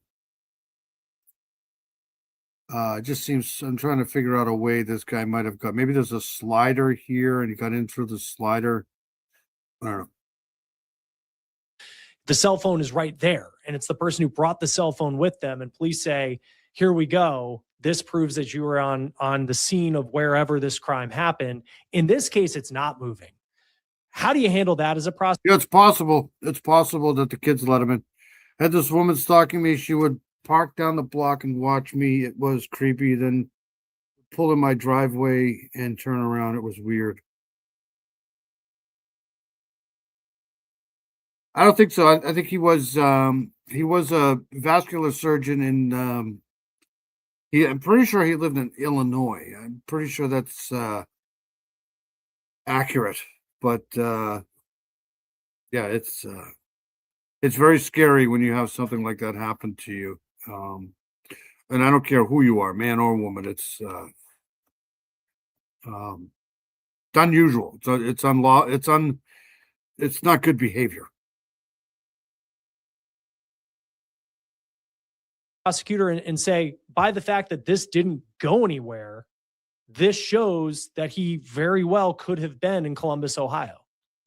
Yeah, that's interesting, isn't it, Chris? It's kind of like you're damned if you do and you're damned if you don't. Right.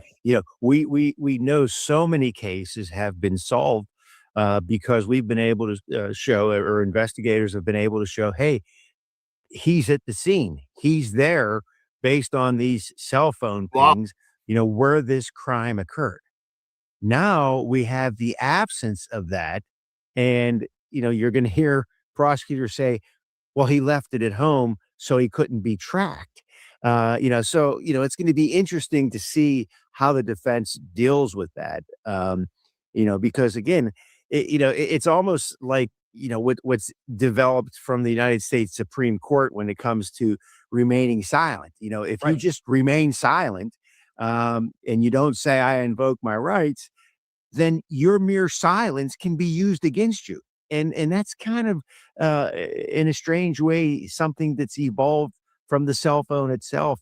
Hey, if you don't have it, because everybody has it all the time, you left it someplace so you couldn't be tracked.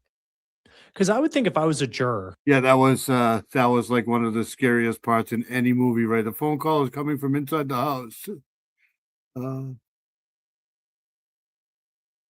Yeah, I'm pretty sure his car does have a location device in it. All right, let's get out of here. I just wanted to go over that.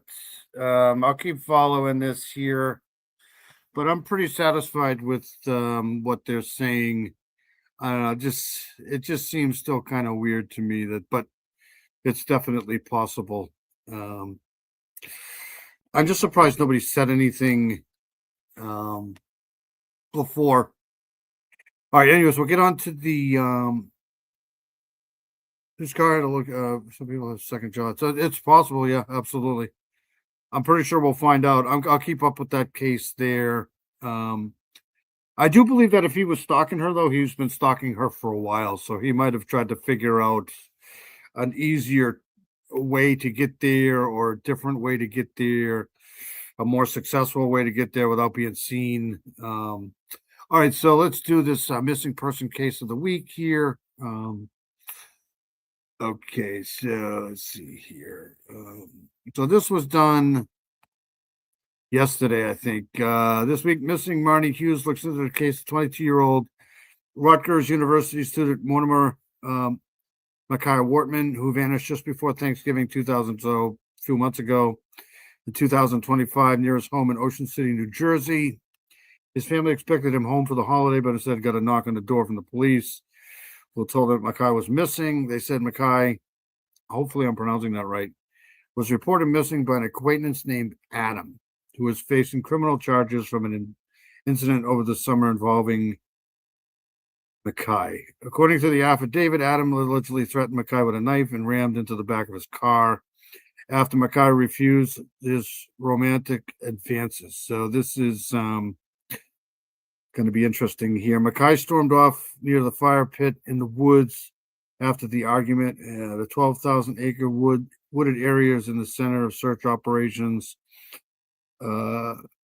is at the center of the search operations. Makai's hometown is offering a $2,000 reward for information. So Marty talks to his mother about the case. Check this out here. So this was done, like I said, a day ago. And here we go. Every missing person matters, no matter their race, background, or circumstances. And by highlighting the cases and sharing the stories, we believe every case is solvable. And together we can bring answers to the family and friends of the missing. This week's featured case, a student. It's been cold for the last 2 weeks, and it's like it's getting colder. I don't know how that's possible. Attending Rutgers University, missing since November. This is Mortimer Wortman, and those closest to him call him Makai. Here's how his family describes him. Makai is just light. He literally illuminates any place he walks in with his smile, his curiosity, his kindness. Coming up, the last place Makai was seen, a massive search of a 12,000-acre preserve and questions surrounding the last person he was with.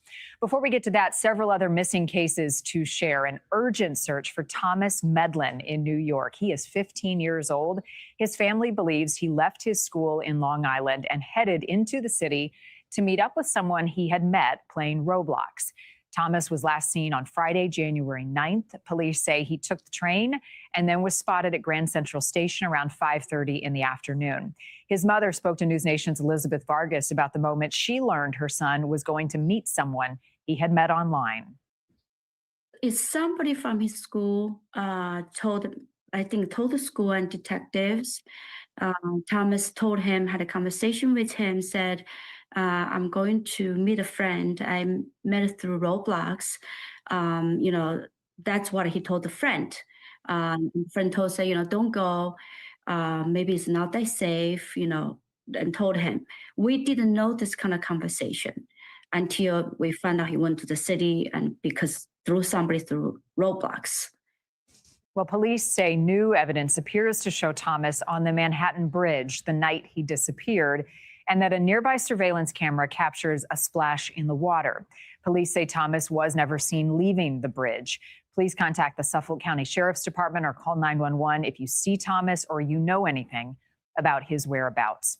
2 teens remain missing in Portsmouth, Virginia. Police say a third girl has been safely located. The girls had been staying at the Harbor Point Behavioral Health Center until they left and were reported missing on January 18th. Forever Scott is 12 years old. She remains missing, as does Darsha McAllister. She's 15 years old. Contact the Portsmouth Police or call 911 if you have any information that can help police safely find them. Next week, Allie Lowitzer would be celebrating her 32nd birthday. February 3rd is Allie's birthday. It's also National Missing Persons Day. Allie vanished in 2010, last seen getting off of her school bus in Spring, Texas. Allie's mom, Joanne, tells me despite all of the years of searching and no answers, she will never give up hope. Allie keeps me motivated. It is very frustrating, especially when the investigation is quiet or if I don't have any events going on. That's usually when, the bad thoughts, come about. But, but then, I hear this little voice, saying, This is just so awful when I hear these things. It's just, Mom,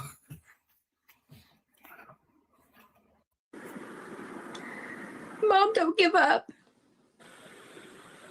Don't give up in finding me. And then I try to, think of a new way to, to keep her story going. It is never too late to do the right thing. If you know anything about what happened to Allie Lowitzer, contact police in Spring, Texas. Sadly, the family of Chris Palmer are asking the search for him to be called off. His truck was found abandoned on Cape Hatteras Beach in North Carolina's Outer Banks. Chris's family says he was traveling with his dog Zoe, visiting national parks. His dad said Chris had recently been diagnosed with a terminal illness, and they believe he took his own life and likely perished at sea. Now to this week's featured case. Just days before Thanksgiving, a Rutgers University student was expected home. Second here. Let me see if I can do this. No, it won't let me do that.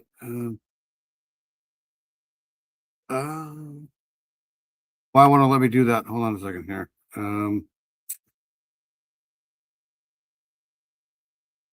it's not going to let me. I'll post it in my community post because I just copied this. Didn't we do something on Miss Lowitzer's case before? 6 date last contact 4/26/2010. I'll have to look into that. Maybe I'll do that next here. Hold on a second. All right, so let's go back into this here. Sorry. I'll post her I'll post her poster in the community page. Home to visit his family and pick up his newly repaired cell phone. Instead, police knocked on the family's door to say he was missing. That news was a shock to the family of Mortimer Mackay Wortman. The next shock was learning who reported him missing. And now, more than 2 months later, they are still searching for him. Still kind of unreal to me. An icy, wet snow not extinguishing hope for 22-year-old Mortimer Wortman. Just to see that turnout in that weather, it spoke volumes to the lives he's touched. That was just emotional to see everybody come out, see everybody together. It almost makes it real in a sense. Known as Morty to his friends at Rutgers University, his family calls him Mackay. Mackay is just light. He literally illuminates any place he walks in with his smile, his curiosity, his kindness. Wortman was last seen November 21st, reportedly captured on surveillance video outside the regional day school in Jackson Township, New Jersey, getting into a car with an acquaintance. According to Wortman's family, the acquaintance reported him missing the next day, telling police they had gone into the nearby Collier's Mills wildlife area to hang out. Isn't that weird? Hold on a second. I'm trying to pull up this guy's information here. Hold on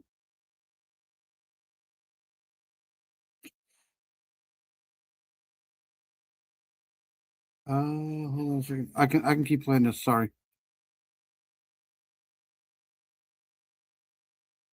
Adam told police that him and my little brother went into the woods and they had some type of argument or disagreement in the woods. And Mackay stormed off upset, saying that he'll just walk home himself. Authorities have fanned out searching the vast 12,000-acre preserve and the fire pit area where the... Okay, so just quick rundown of this case. Mortimer Wortman, a 22-year-old student at Rutgers University, been missing for almost, this was back in 2021, November 21st. Student was last seen November 21st in a wooded area near High Bridge Road in Jackson, New Jersey. Let me try to... His car was later found in a parking lot of a nearby school. Okay.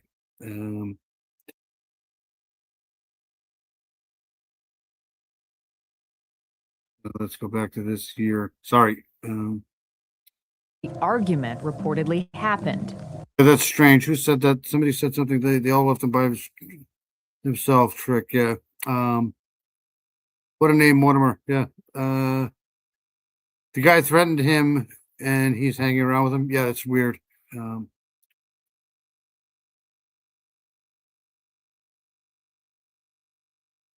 But so far, no clues. I mean, every day someone is going out searching. I miss Morty so much. We all miss him so much. And we will not stop looking for him until we find him and we bring him home. Wortman's mom and family not giving up. Literally day in in, day out. As soon as she can hit the pavement or the wooded area, she's there. Okay, so we found this place right here. It looks like it has a door. We've tried to cover as much land as possible. Nothing dropped, nothing snagged on a tree branch. There's just no trace. The family's suspicious because they say the man who reported Wortman missing was Adam Zaluk. At the time, Zaluk was facing criminal charges stemming from an incident over the summer. According to the affidavit, it started when Wortman refused Zaluk's romantic advances. Zaluk allegedly became irate and threatened Wortman with a knife, then used the knife to carve. Okay, so hold on one second here. Let's go take a ride.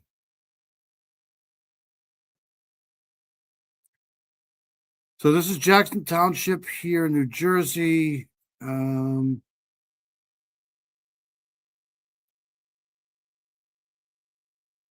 High Bridge Road. That's where are we here? We're right here. How come I can't get out here? I can. All right, so here. So this is the road. This is where kind of they are here. This was taken October 2025, so this is fairly new.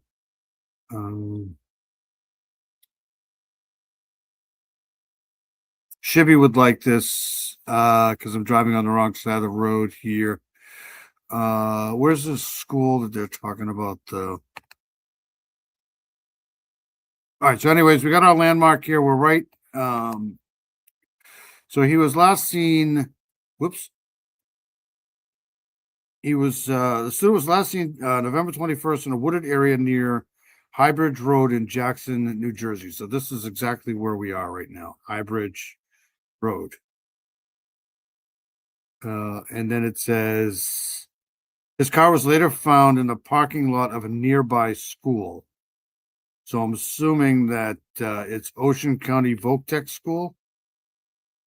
And we can turn around and go there later. So let's go back to, hold on a second. Get into the right lane. Red Flag City, yep. Hold on a second. Let me go back here. Now I got too many windows open. All right, hold on a second. Stop sharing that.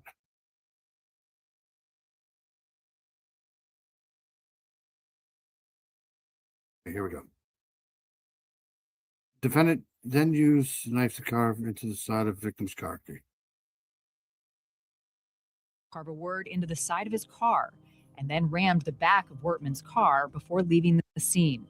Zaluk's trial on those charges is on hold without Wortman to testify. Makai's family was at the courthouse and is frustrated. There's just a lot of things that's just not checking out in his story. Wortman's family says despite a no contact order, in the weeks leading up to the disappearance, Zaluk's white SUV had been spotted outside Makai's house. His dad said he did look out there and saw the car out there. And then the car pulled off. They say Makai loved the woods and they don't believe he simply got lost, especially with his car parked nearby. Like, he could have got lost in the night, but I know by the next day he would have found his way somewhere. It is very mind-boggling. That's kind of strange. Very strange. Let's see here. So, according to this report, Wortman's car was found later in a parking lot of the Regional Day School in Jackson.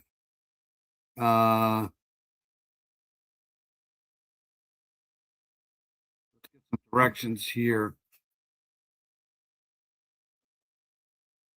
Right there. I just found it right there.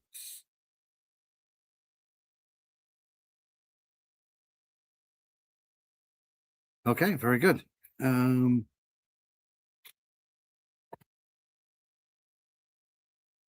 can't get here. Hold on a second here. Let's go out to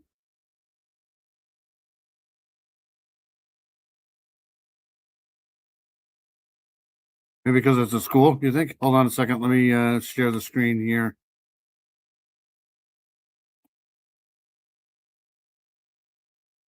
Okay, so if you go in here,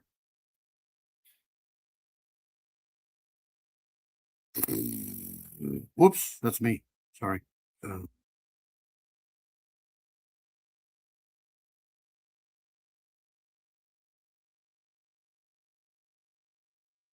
Okay, so here's the school.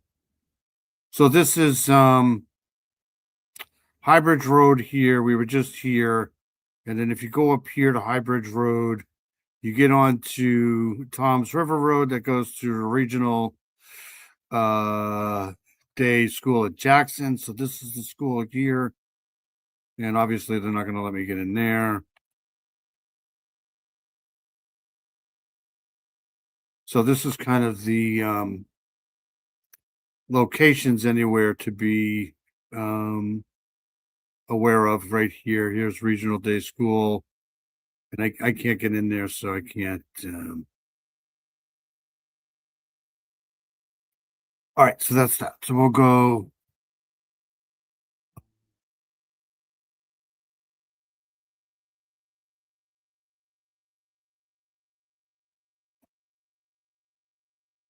I'm assuming that this is it right here. So strange. No cameras anywhere. There's not going to be any cameras here whatsoever. This is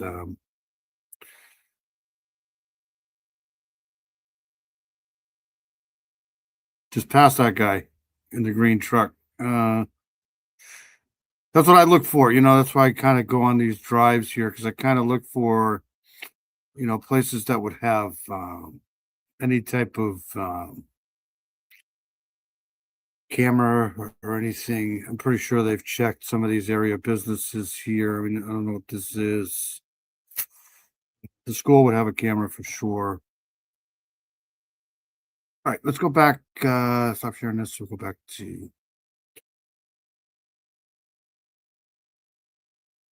Dee Dee is in here somewhere, unless she fell asleep. Dee Dee's awesome. It's so good to see her.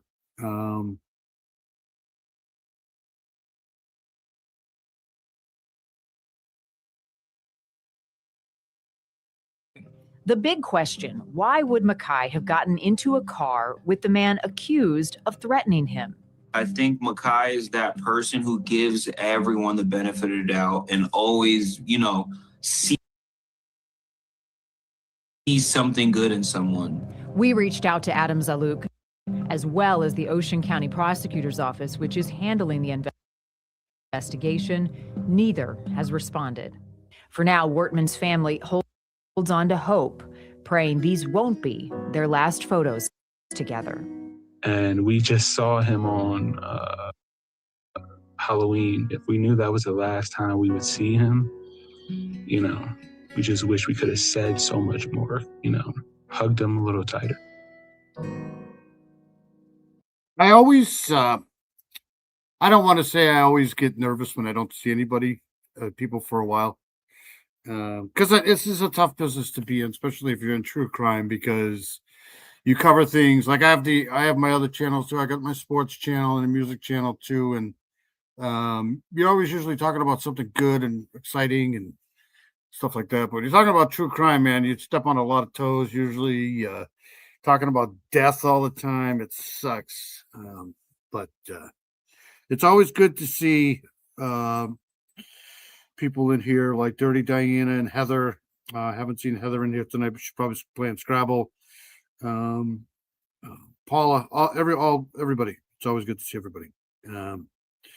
Yes, I gotta do those picks too. I don't know where I was going with that, but let's get back into this here.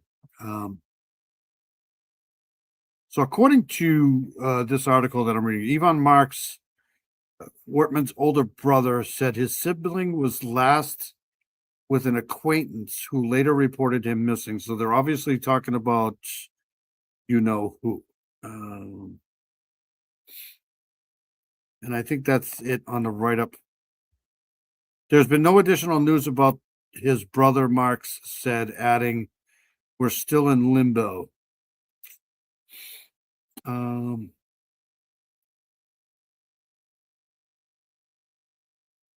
Wortman is a student at Rutgers. I'm just reading this. Sorry, I'm not sharing this.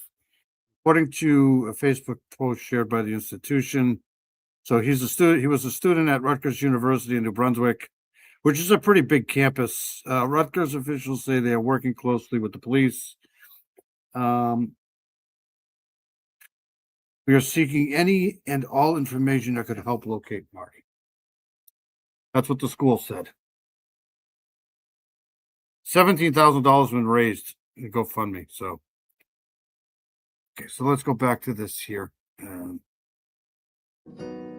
We have also learned 2 members of the local town council are personally offering a $2,000 reward for information that leads to Mackay's safe return. State police are reminding anyone, hunters or hikers in that area, to be on the lookout for anything suspicious, pieces of clothing, belongings, which could provide clues. Adam Zaluk is scheduled back in court next week. He has not been named a suspect or a person of interest in Wortman's disappearance. Joining us now, Mackay's mom, Joanna Reyes. I know that this is difficult for you. I thank you so much for giving us some time and talking about your son. First of all, tell us about Mackay. Well, I forgot to mention, shout out to Miss O'Hara, right? She passed away. What was her name? Catherine O'Hara? From she was in Home Alone, the Home Alone movies, and she was in another was it Beetlejuice? Was she in Beetlejuice? All right, let's go here.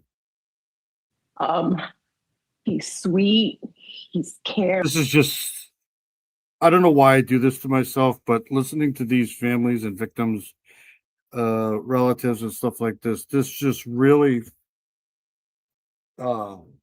this sucks. This has gotta suck to be them. He's respectful. There's so many things I could say about him. It's my lovey. He tells me he loves me every day. He gives me hugs. He loves his little sister, his family. He visits his grandparents often. Josh LaPosh is here.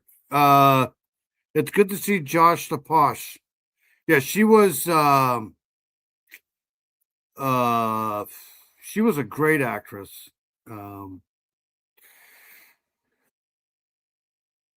There he is right there. Feel free, let me know if you want to wrench, Josh. That way you can throw your channel in here. It's always good to see you. There's Tracy right there. Tracy's an amazing person too. Tracy is very smart, very intelligent. So if you have a question, just ask her. She'll probably know. She was in another movie too. It wasn't. I'll take a look at the movie she was in. I'll never remember the name of it. This poor mom. This is gotta suck. He loves school. He loves his friends. He has friends. When was the last time, Joanna, you spoke to him? Actually, I spoke to him on the phone the Thursday before on his iPad because his phone was broken. The Thursday. After that, it was just messages. Friday up, he was on his way home. To pick up his phone. So his phone is significant because it was broken, it was getting fixed, and so he had difficulty communicating. Yes. Yes. Okay. Yeah, this is just awful. All right, let me get you a wrench. That way you can throw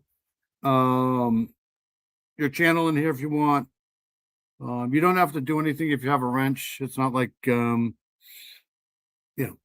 it's just if you want to post your channel or anybody else's channel in here, you can. Schitt's Creek, that's what I was thinking. So that was the funniest freaking show ever.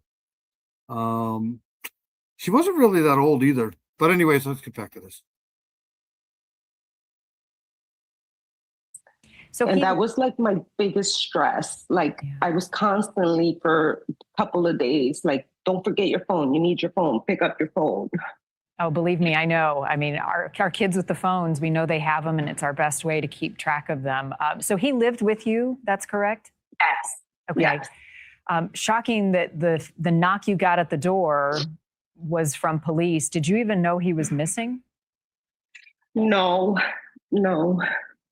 Tell me about that moment when police showed up. Actually, I have a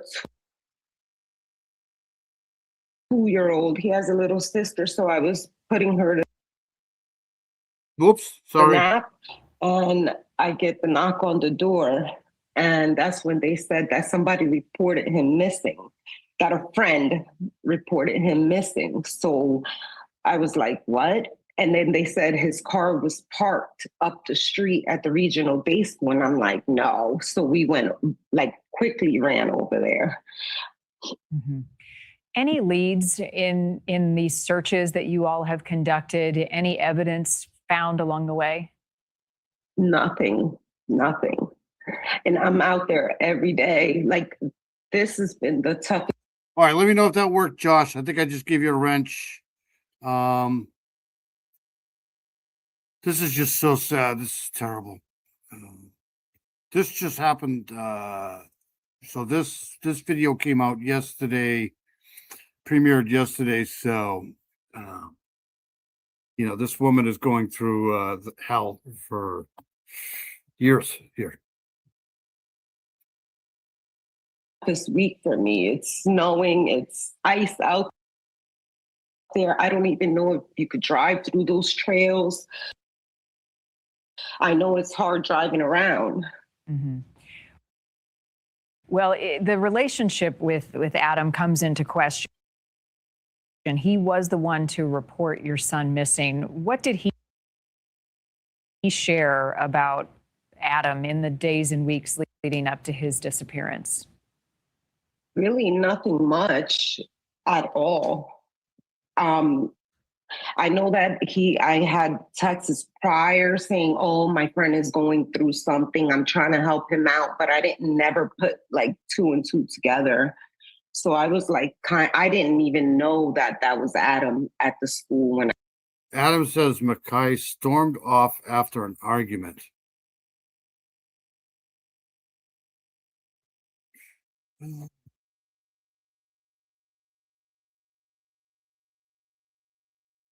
Okay, so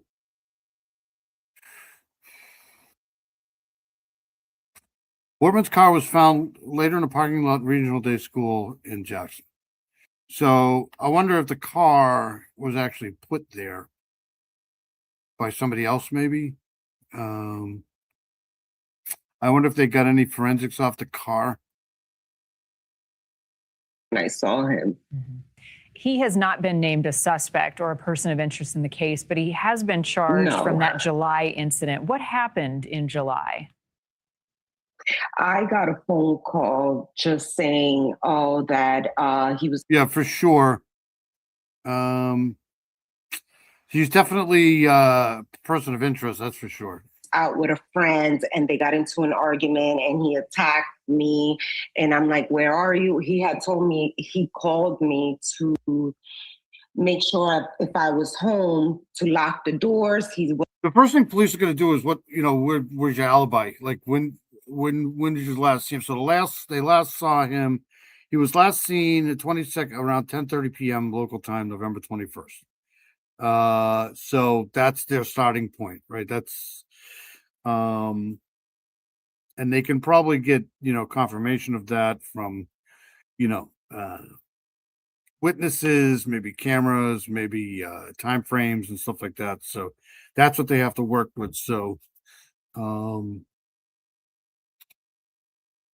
wasn't sure if Adam knew where he lived or the friend knew where he lived. So he was very scared. Okay. And then in our story, there were several times where Adam's car was spotted outside of, was it your house? Yes, I was actually at work. So when I heard about it, when I was told it already happened and Mackay was just like, no, I'm okay. Like he would just tell me like, no, I'm okay. I handled it. So I wasn't like I thought he was okay. I just thought he was okay. What is the status? I've always said it's strange how they can't do more with the satellites than they do, right? I mean, satellites are everywhere these days. So it's strange how they can't use those things more than they do. What was the status at that point of him testifying against Adam in that trial? I was told. Thank you, Paula. You're never going to come here and hear me say, like and share and sub and all of those things. So, but Paula does that for me. Paula's amazing. There you got your wrench key. Awesome.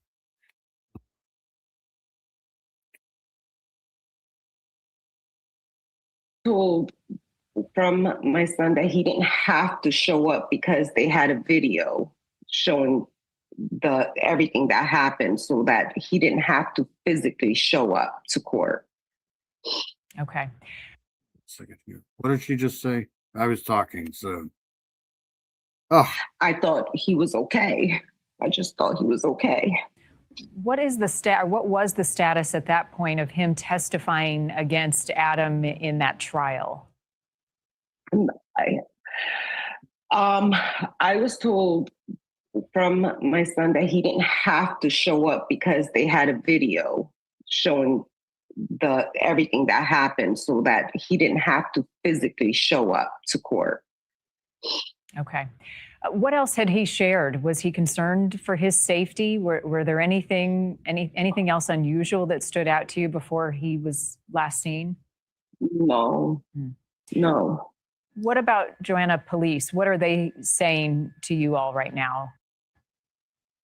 Right now, they just keep saying that to trust them, everything is being investigating. But other than that, I have no answers. None. It is, I'm sure, helpful and feels like support that you're getting from local community members. There's now reward.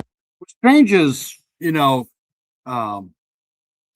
I know that sometimes it takes a while to build a case for someone, but you would have thought that, they already have,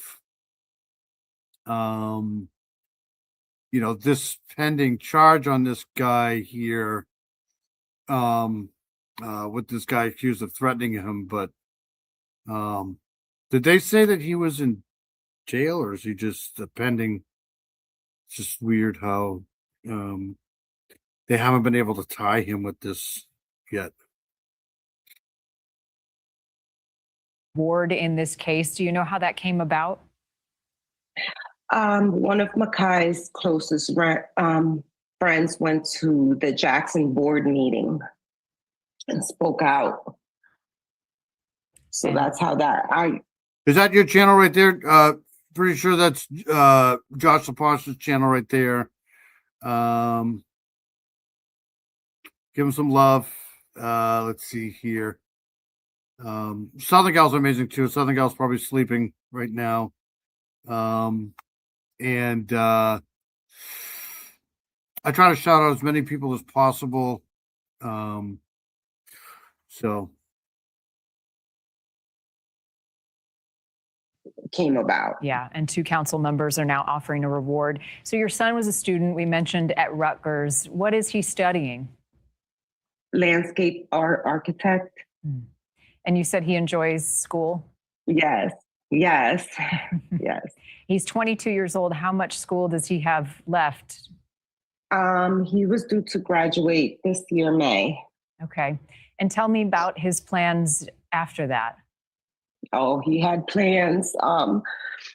One thing he talked about. All right, let's go back to the map here for a minute. Hold on. I mean, this is a big area. People don't realize how big Jersey is. That's okay. Josh, you're awesome. It's always good to see you here. Let's go back to this map here. Did I keep the map up? Yes, I did, right here. All right, so let's get a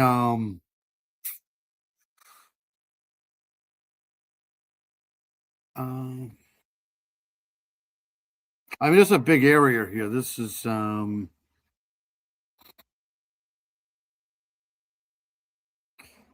waterways here.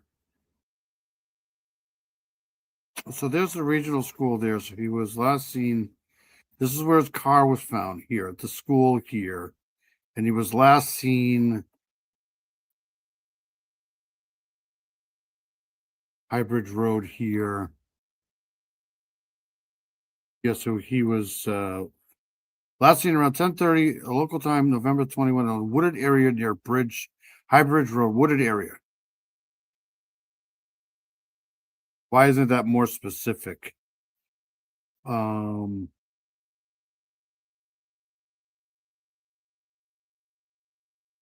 That's weird. Why wouldn't they be more specific about that? All right, so let's go here.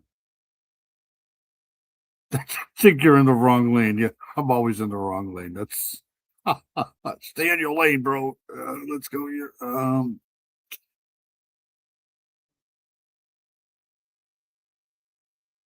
About I'm from Puerto Rico. He wanted to move to Puerto Rico because of all the hurricanes. He wanted to help reconstruct some of the I mean, that's a possibility that he just took off to get out of here, right? land in Puerto Rico. He had a lot of dreams. This poor freaking woman, man. New Jersey isn't that far from me. I wonder if that's the dad. That must be the dad. No. Oh, I feel so bad for this woman. Oh my God. I know it's hard. I know you miss him. What else do you want people to know about your son? How they You just mother's love, man. You just can't. can help? Anything else distinguishable about his appearance? She's not well. Sucks. appearance. He's kind. It's so much. He's not a threat to anybody. He's respectful. Like, if anyone knows anything at all that can help or seen him or was in that area that night, those woods, that can help, make the phone call. Like, just make the phone call. Joanne, I'm sorry for what you and your family are going through. It's so awful. It just is. It's just I just want to do so much to help. Can't do anything really. Thank you again. I know it's difficult to talk about. I sure appreciate your time, and my heart goes out to you. I went from talking to him every day to complete silence. That's gonna suck. That right to me though, usually if you are in contact with people all the time on a regular basis, I would assume, I don't know if there's any data or statistics to back up what I'm about to say, but usually if you're talking to people and have verbal communication with somebody every single day, and it's something that you don't pursue, if it's somebody else that pursues that conversation, like with their mom or whatever, a pretty good idea, in my opinion, that if something changes or something's wrong, something's just not right, right? And the police came to her saying that he was missing. She didn't go to them, so I think there's a pretty good chance that there's some sort of foul play going on here.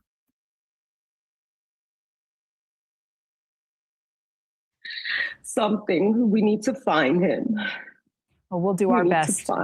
We'll do our best to get the word out. Again, thank you, Joanna, for joining us. Wortman's hometown is also offering that $2,000 reward for information that leads to his safe return. If you have information about, I don't know. It's very strange. It's very, very strange but it's only been since it's December, right? So it's been, I don't know, a couple months or so. Maybe they're trying to build up a case against this guy. Maybe they got these, that's why they have these charges against him pending. Who knows? Because that's usually what happens if they don't have enough, they'll usually try to get him for something and then try to okay, so Wortman is described as being 5'10", about 200 pounds, with a light skin, dark brown hair, and brown eyes, according to police. He also has a nose piercing and several earrings on both ears. Police said Wortman was last seen wearing a black t-shirt, a burgundy hoodie, and blue jeans. And I'll write this down. I'll copy this. Hold on here. I'll put this in with the ticker here. One second here. Let me get the ticker going again. So, I don't want to do that hide. So I'm going to put that in here. Sorry, I'm talking to myself, but I have to do that because if I don't, I'll forget. All right, so I'm going to put his information in here. Hold on one second here. Save. Okay, so the ticker that's scrolling across the bottom here has most of the cases that we cover. And at the end of this, we just added this one here. We added Mortimer, who also goes by Mackay. Wortman, Jackson Townfish. This is the police department here. Contact 732-928-1111. That's what he looks like there. So let's finish this up here. And then we'll move on to something else. Kai's whereabouts. You can contact the Jackson Township Police Department. That number is on your screen, 732-928-1111. His family deserves answers, and he deserves answers. So please help us bring him home safely. Again, if you know anything, even a small piece of information. This is just so awful. Anytime I hear these things with the parent, or it's just heart-wrenching because you know what they're, I mean, you don't know what they're going through, but you just, you know it's hell. Reach out. If you have a missing case you think we should investigate, go to our missing page on newsnationnow.com. Many of the cases we cover come from you. You can also sign up for our weekly missing newsletter for the latest missing cases we are working on. You are our partners, and you help each and every family by listening and by sharing these stories. So we thank you for that. I'm Marnie Hughes in Chicago. I do appreciate what this channel does too, is with this stuff here, because not a lot of people do stuff like this here. But anyways, I'll keep an eye on this here. If I have any more information, I'll pass it along. But I do have that scrolling at the end of this mile-long ticker that runs across the bottom here. So, all right, so let's go on to this case here, which has been covered for eternity here. This is going back to Idaho. But they have new, they have kind of new, what do I have my closed caption on for? So they have, this came out, when did this come out? 3 days ago. New photos and details released after a closer look at the brutal unalivings of, Kaylee Gonzalez, Madison Mogen, Ethan Chapin, and Xana Kanoto, serving 4 life sentences after pleading guilty to the unaliving. So this is, more gruesome details in this gruesome murder here. So let's play this here. And it's my buddy Vinny. Autopsy reports in the brutal murders of 4 University of Idaho students reveal the harrowing final moments. Investigators say the killer stabbed Kaylee Gonzalez, Madison Mogen. You're going to Alaska in June? You lucky person. I'd love to go to Alaska. That's on the bucket list. The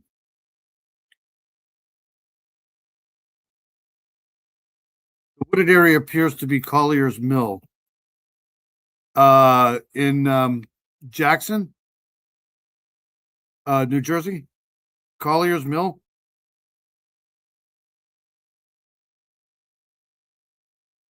Sorry.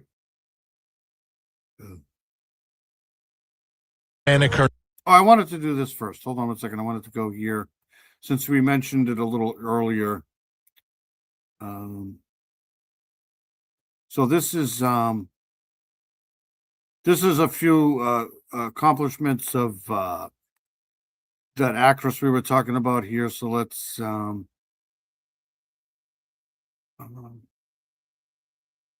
so she was in all of the Home Alone movies, obviously. 1, 2, 3. Was there 3 of those? Beetlejuice, of course, that was my opinion, Beetlejuice is like one of the most underrated movies ever. It was such a good movie. She was in A Nightmare Before Christmas. That was an animated thing, though. But this is the one, Schitt's Creek, right here. This show was incredibly funny. And she was part of SCTV. She was in something else, though. I can't remember.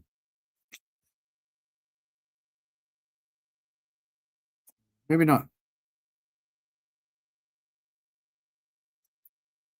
Killers, right? She was in Killers. Remember with what's his face? What's his name here? They're all involved in espionage. Remember that? That was a good movie. Schitt's Creek was hilarious, though. It was. Oh, is that even still on? I don't think so. All right. All right, so that's that. That's great actress.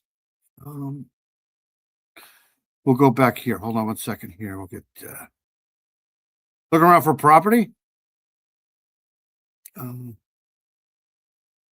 I was on a cruise to Alaska years ago. I'd love to go to Alaska. I'd love to go to Alaska, across the peninsula.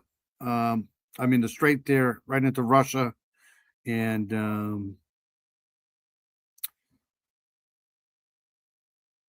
okay, so we're going here. Sorry. Nodal and Ethan Chapin more than 100 times. These new details showing the horror of the night, the violence of the night, and the evil within. I may do a follow-up to that case we just talked about. I'm going to try to get some more information on that because there isn't a lot that I can find this quickly, but I might do a follow-up on that next week. Than the killer. Tonight, we will go through all this new information and ask the question, why didn't prosecutors seek the death penalty for this monster? I'm Vinny Politan. Thank you so much for joining us tonight here. Because they freaking caved. That's why. Here on Closing Arguments, and we've got some new material to show you from the Idaho 4 case. And let me tell you, worse than we thought. And we thought the worst of this guy. But could you imagine that the information as it's coming out, revealing a scene inside that home that you can't imagine, the attack on these 4 young people and what they were subjected to? Unreal. We've got the details for you. I'm telling you, though, I'm going to hit every single warm climate before I get to Alaska. So Alaska, as much as I want to go to Alaska, it'll be last on the list because I'm going to hit all of the warm places first, like Cancun. We have enough freaking cold up here. I don't need any more cold. Miranda's awesome. Look at Miranda. She's in here. It's always good to see both of these people in here, Miranda and Josh and Paula, everybody.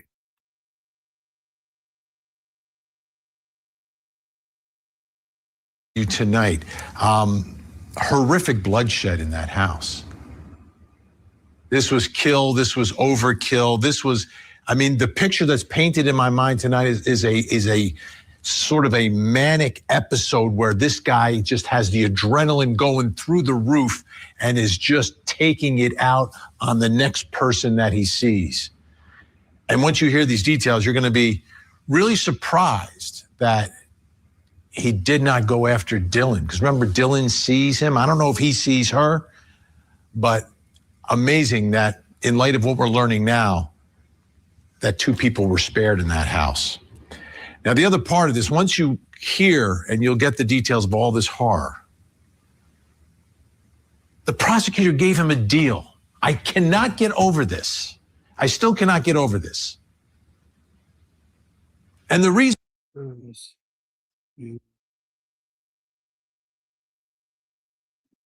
I'm a university librarian and work every day with college kids. At times they are annoying, but goodness smells for them. Yeah, this case gets to me. It sure does. I do not know what happened to Mr. Steve.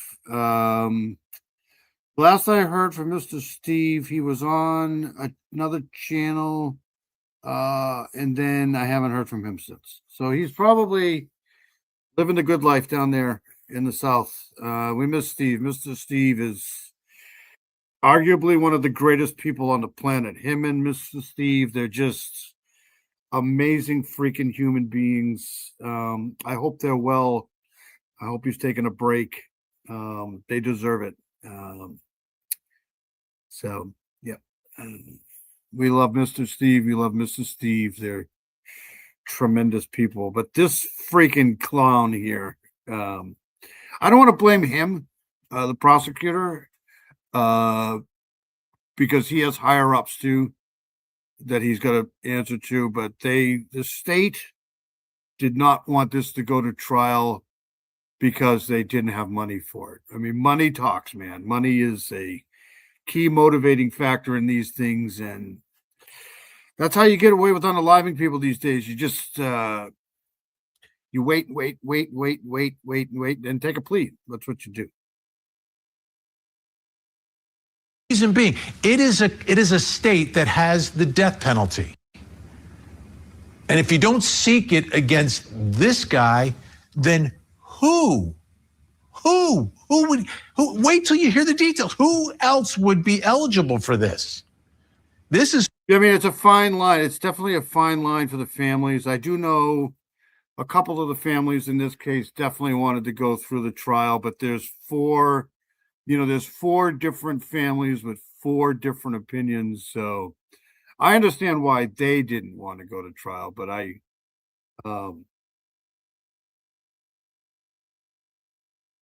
Mr. Steve keeps telling me that there's working on some cases, but no more detail than, you know what Mr. Steve is probably doing? He's probably following me around everywhere with high beams on.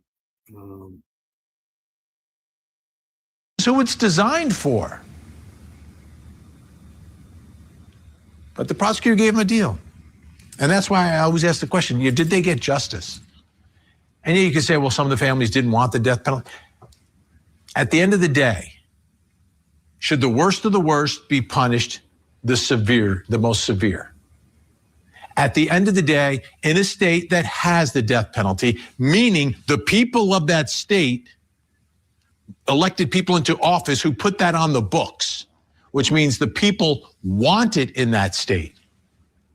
But you're not giving it to him. So is that truly justice? We could talk about that. But first, let's dive into some of these new details and to help us understand the findings from the autopsies.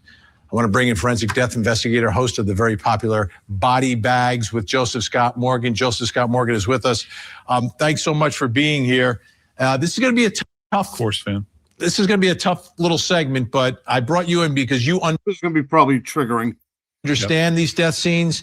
You can put some context and perspective for us. So I want to start with Xana, and let me read some of the stuff, and then you can kind of break.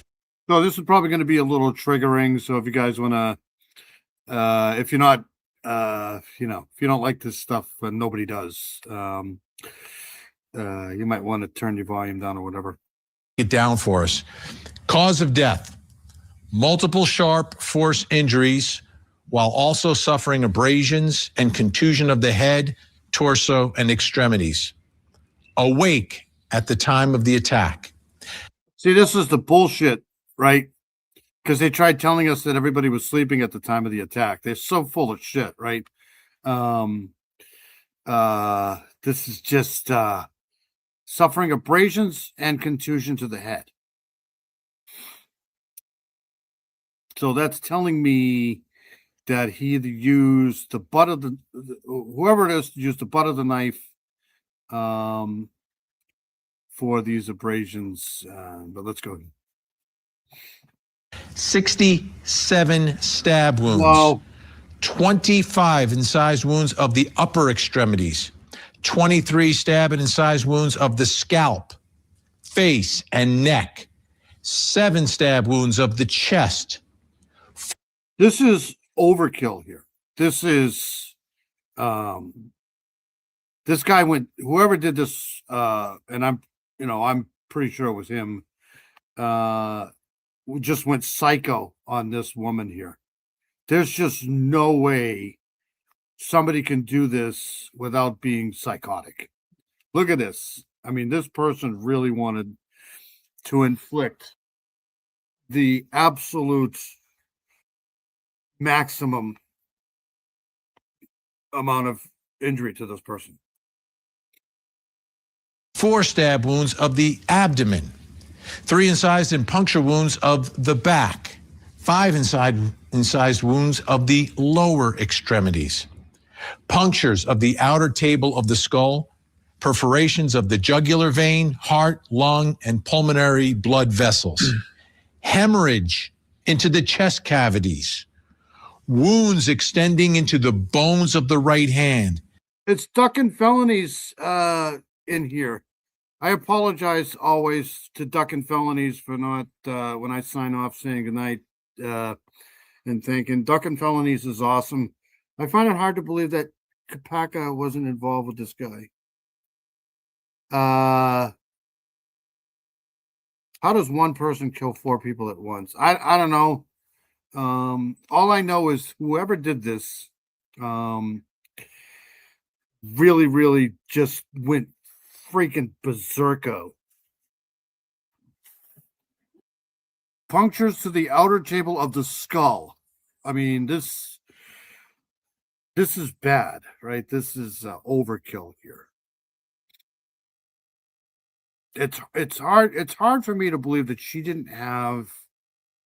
Yeah, I mean, it's just this. I mean, if you look at this shit, right? Let's go back here. 67 stab wounds, 25 incised wounds, chest, abdomen of the back. Where's all of this transfer here? Punctures of the outer table of the skull. Perforations of the jugular vein, heart, lung, and pulmonary blood vessels. Hemorrhage into the chest cavities. Wounds extending into the bones of the right hand. Scrapes and bruises on the face. So this is a defensive wound here, probably. Unbelievable. Blood on the bottoms of her feet.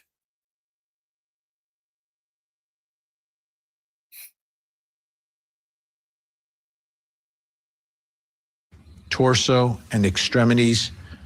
Blood on the bottoms of her feet. Justice Scott Morgan, what? So when I sign off usually on my lives, I can't usually scroll all the way up to the top, so it's hard for me to see all of the people that come in here. So I try to do the best I can to say goodnight to people, but sometimes plus I'm old, so I forget. So this makes more sense to me now. I think Xana may have interrupted him on the 3rd floor and a chase was had leading her to her room. I don't know.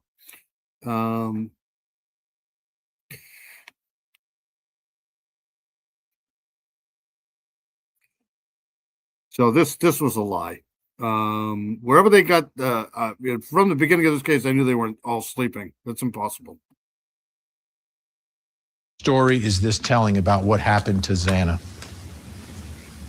Well, let's start with the feet, Ben. I know that seems rather innocuous, but that gives us evidence that she was upright and mobile, at least for a few moments, that she fought.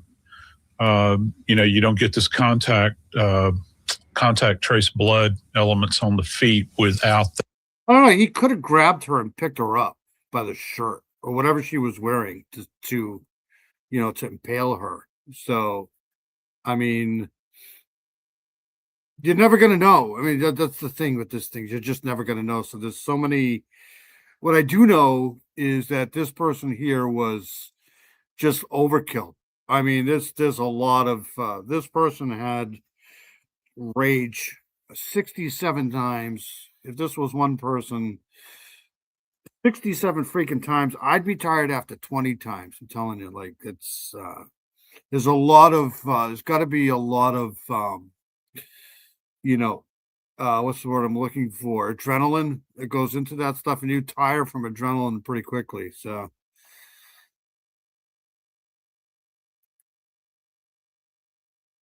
that having occurred, and then we move to the hands. This is evidence of an awareness, because these sound to me, at least, Finn, as though these are consistent with defensive wounds. So she's parrying any kind of attack like this back, trying to block.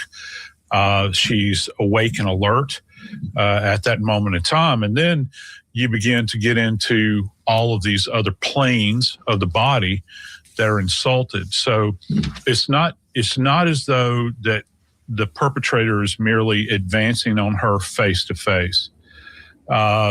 She's whirling about, okay, because you've got insults posteriorly, anteriorly. You've got them on multiple surfaces of the skull and the face. And it's not just sharp force injuries, Finn. They talk about incised wounds, which are slices. You have stab wounds, which are penetrative wounds. But then she's also got bruises or contusions, which means we're talking about, in addition to all of this, blunt force trauma. You mentioned a term earlier that I've heard you mention for many years, and I concur with this. This is, in fact, overkill. This is a frenzied event.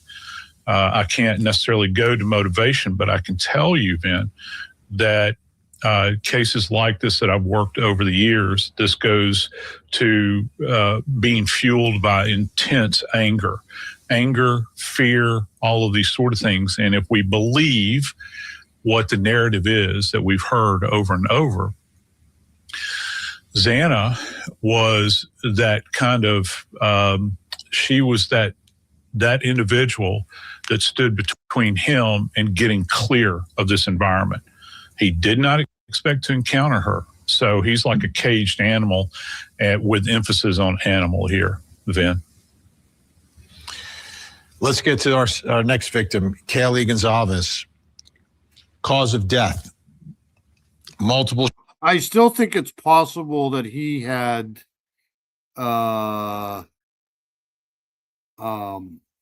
either some brass knuckles on him or some sort of I don't know. It seems to me like if I go back and the contusions and stuff like that. Again, this is going to be real. Like, I'm sorry, guys, this is going to be really triggering. So, here we go. This is that was Xana, right? So this is the autopsy report of Kaylee. Sharp force injuries, while also suffering asphyxial injuries and blunt force injuries of the head. Stabbed a minimum of 38 times. 24 stab and incised wounds of the scalp, face, and neck. 11 stab and incised wounds of the chest. 3 stab and incised wounds of the upper extremities. Punctures of the outer table of the skull. Injuries to the teeth and tongue. Perforations of the subclavian artery and vein and hemorrhage into the chest cavities. Blunt force injuries, scalp laceration. Bleeding around the brain. Unbelievable. Nasal fracture. Scrapes on the nose and cheeks. Bruising around the eyes. Patterned bruises extending across the lower face. Blood stains on the body, bed, and wall indicate her posture and position changed during this event. What story does this tell about Kaylee? When you think about this child, then let's just go to, because I know a lot of people are curious about this idea of the external table of the skull. And the external table of the skull, there's a top layer to the skull, if you will. Yeah, I don't, I see things how they're reported, like this whole crime is just brutal, right? These poor kids, man, it's just nobody, I don't think there's very few people deserve to go through shit like this, right? 38 times. It's just a brutal unaliving, and it just sucks. It's just sad. And they're dead, so they don't have to go through anything else. It's the parents, the victims' families, it's all the people who have to, live with this shit for the rest of their life, knowing that their children had to go through this. It's gotta suck. So this is a non-penetrative injury to the skull itself. So what this means is, with the utilization of this blade, and keep in mind, this K-bar blade is very robust. At its heart, this is a combat knife, okay? Very resilient, very robust. So if you think about the blade itself kind of glancing off of the skull itself, it will in fact chip that external or outer table of the skull every time that this occurs. Then we begin to think about the hemorrhage that you see inside of the cranial vault. That's because of this concussive event where she's being pummeled. There's a lot of this pummeling that's going on here because the knife in a fist, or the fist wrapped around a knife, he's essentially doing this and then driving the blade, I think, into her face. And if anybody gets a chance to look at the K-bar, if you flip it on its end and you look at the base of this thing, it actually looks like a hammer. Okay. And that's what Marines have used this thing for. It's not just a combat knife, but it's a utility knife. So it can be used as a bludgeon. It's fascinating when they begin to talk. Did you notice what you had mentioned? If you go back to that. Okay, so I want to share something really quick. Hold on one second here while I pull this up.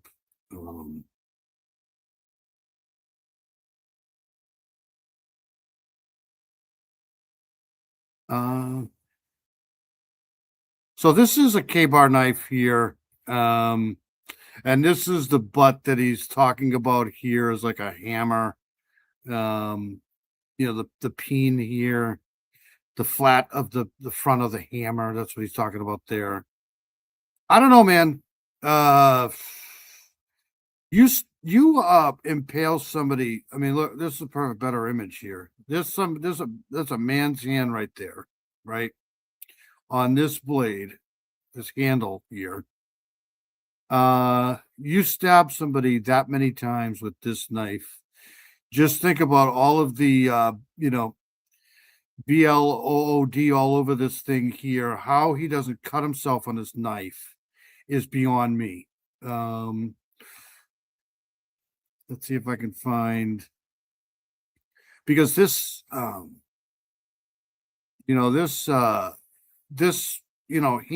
here, even though it looks wide in this image here, you put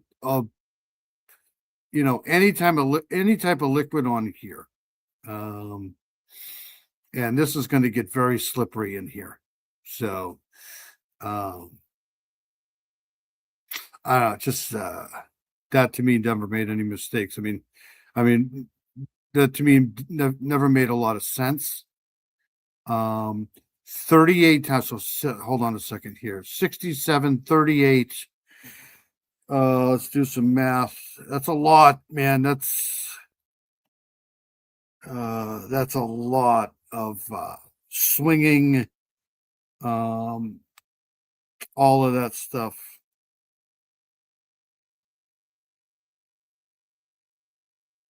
They talked about a pattern. The pattern. I guess what I'm saying is how he didn't cut himself on that knife is just beyond me. That's why I'm wondering if he had two. injuries. Well, if you have a pattern injury, that means that it marries up with some type of object, right? And my suspicion is that during this kind of blunt force trauma, you've got these patterns that are appearing on the face. And one more thing about this poor young lady is that you said there were a minimum of wounds. Do you know why they're saying that instead of being specifically qualifying there? Because you have intermingled wounds that are communicating with one another. And so even in the autopsy room, when you're trying to make sense of what you're seeing, you'll have. Yeah, it's possible. It's possible that he did, injure himself and then healed. But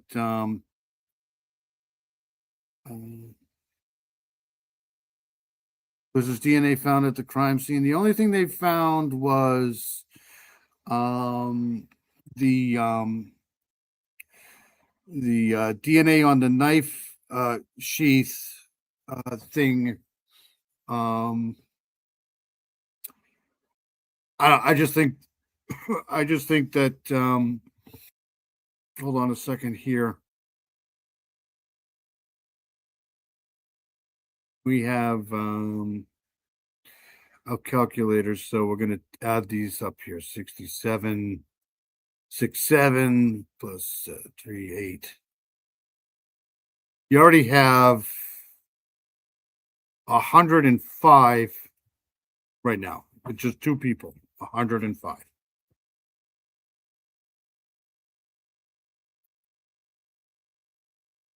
Have cross communications between insults, and sometimes you cannot accurately count them. This is a very concentrated attack all over her. She had an awareness. We think about being in a recumbent position, maybe prone or supine as she's sleeping. I think that if we live in a normal world here, the two of them were probably on the other side of doing the badonkadonk, right? And he had probably fallen asleep after that, and she was going to get her food. I mean, that's just my opinion. Ethan Talk still came back with a high intoxication. Yep. But then again, his blood DNA wasn't found at the scene. Exactly. I don't know. Whatever. This is this is a lot of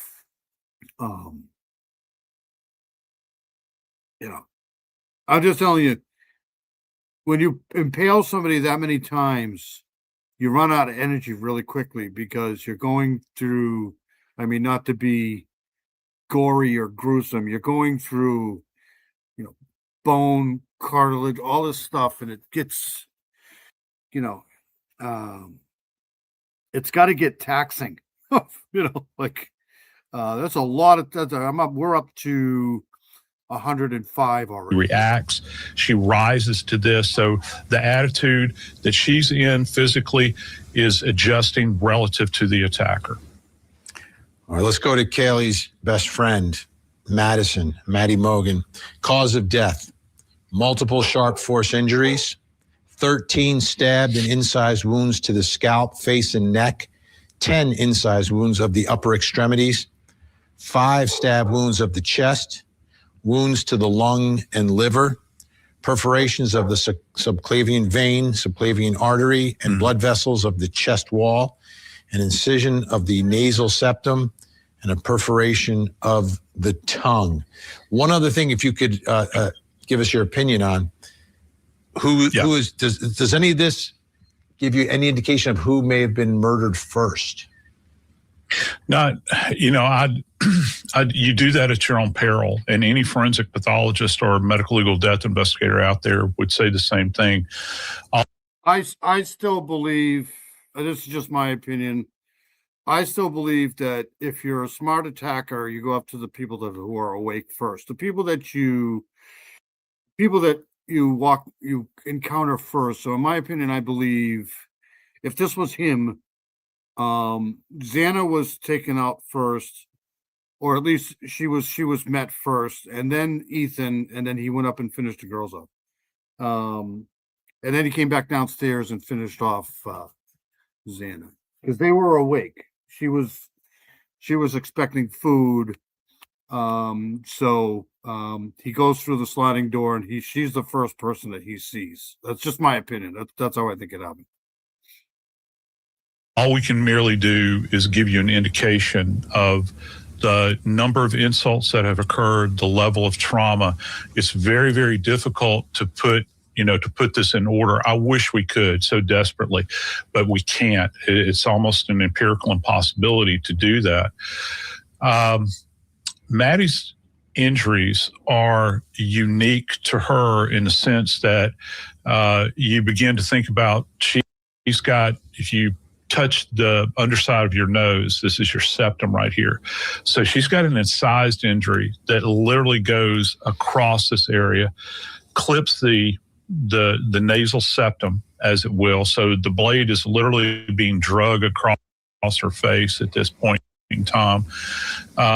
She's also, again, this facial attack that's going on. And I've thought about this a lot, Vin, in the sense that I think that one of the two young ladies in that room were the target. Obviously, I think that's been talked about extensively. I know that you have, and so have I.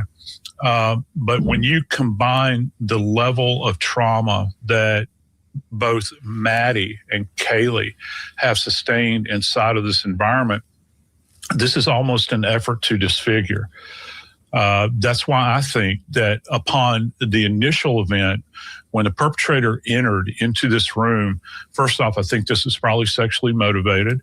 I think there's an adrenaline dump because this is driven by his lust. I think he's surprised when he gets in there because there's two. So now you're heaping on top of that adrenaline dump. You've got fear and anger that are coming in, and he just goes wild in this environment and begins stabbing them repeatedly over and over and over again. He very well could have gone from body to body. Okay, and that has happened over the course of my career. I've seen that occur. There would be DNA evidence on that knife where you would have commingled DNA, I think probably, and on other surfaces, of course, we don't know where that knife is. Lord only knows. I hope it's found at some point in time, but we don't have it. Both of these girls were extremely disfigured and attacked, whereas if you think about. Yeah, I think the two upstairs heard one of them upstairs, the upper stairs, the girls heard the commotion and started coming down the stairs. And at that point, Xana was already probably in the bathroom.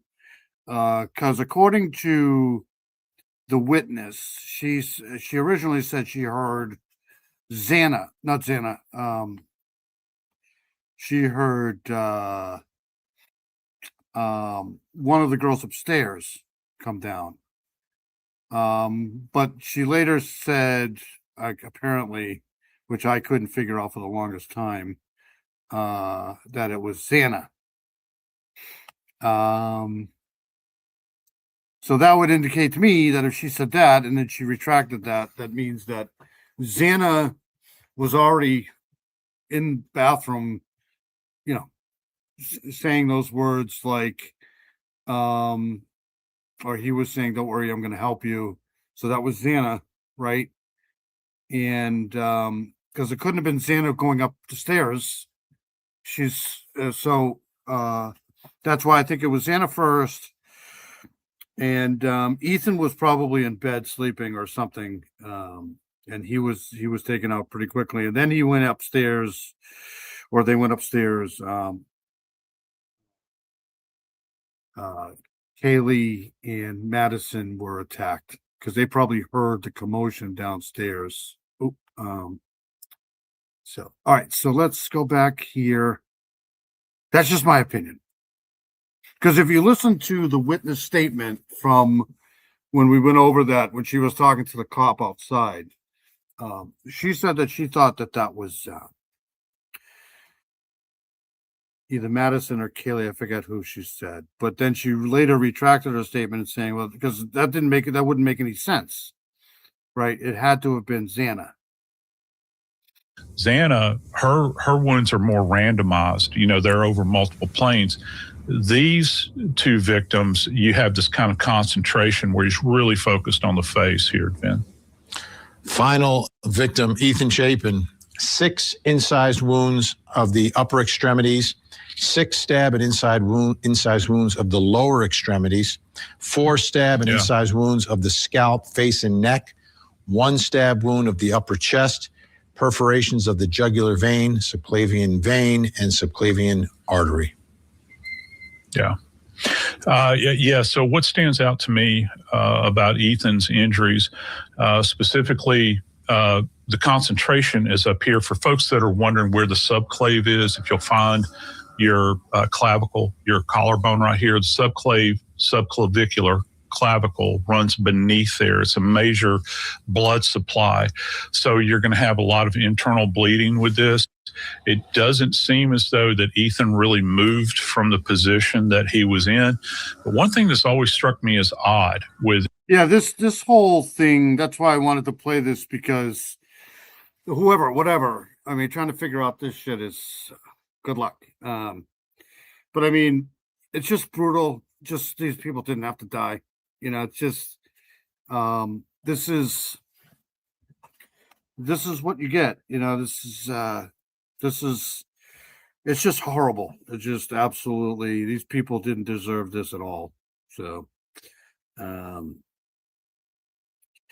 this guy here, though, I think this guy was lying down when this happened.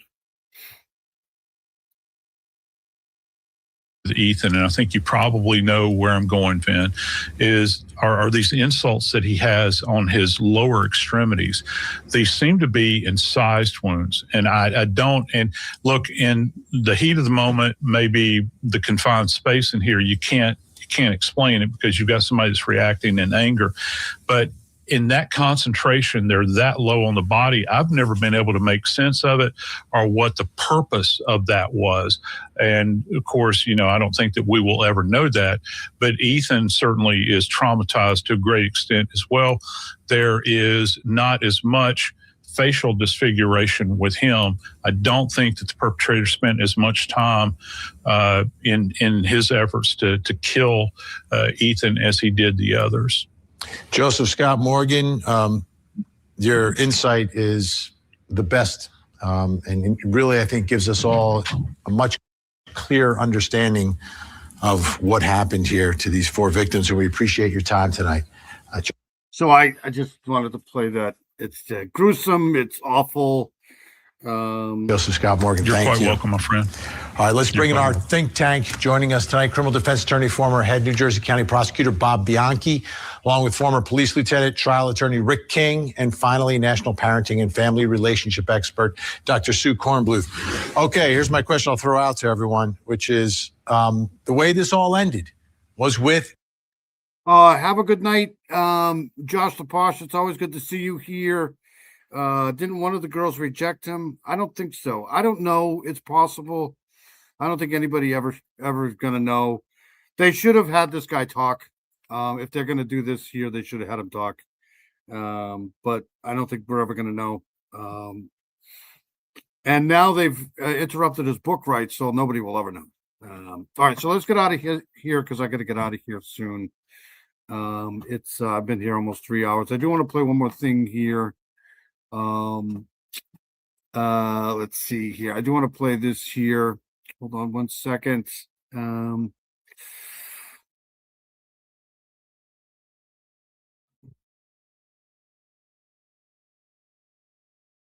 right, we'll play this one here and then I'll get out of here. This is 6 minutes or so.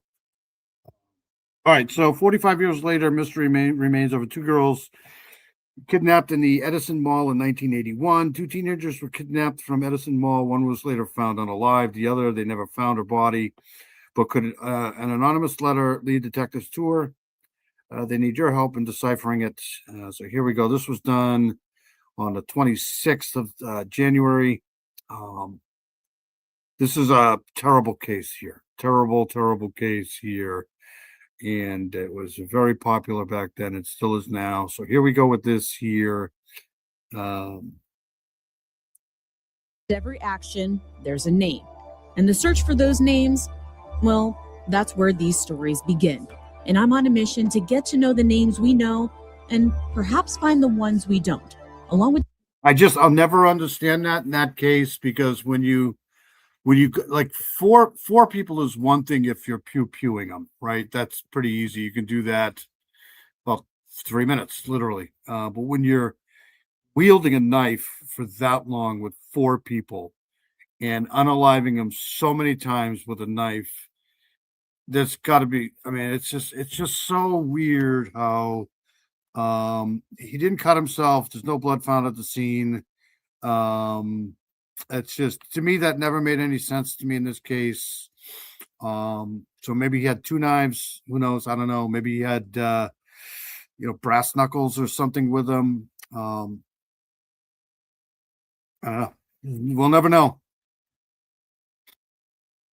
with detectives working in the same communities you call home, we're all working to find answers and closure in these Sunshine crimes. 45 years ago this month, the Edison Mall became the center of not one, but 2 investigations.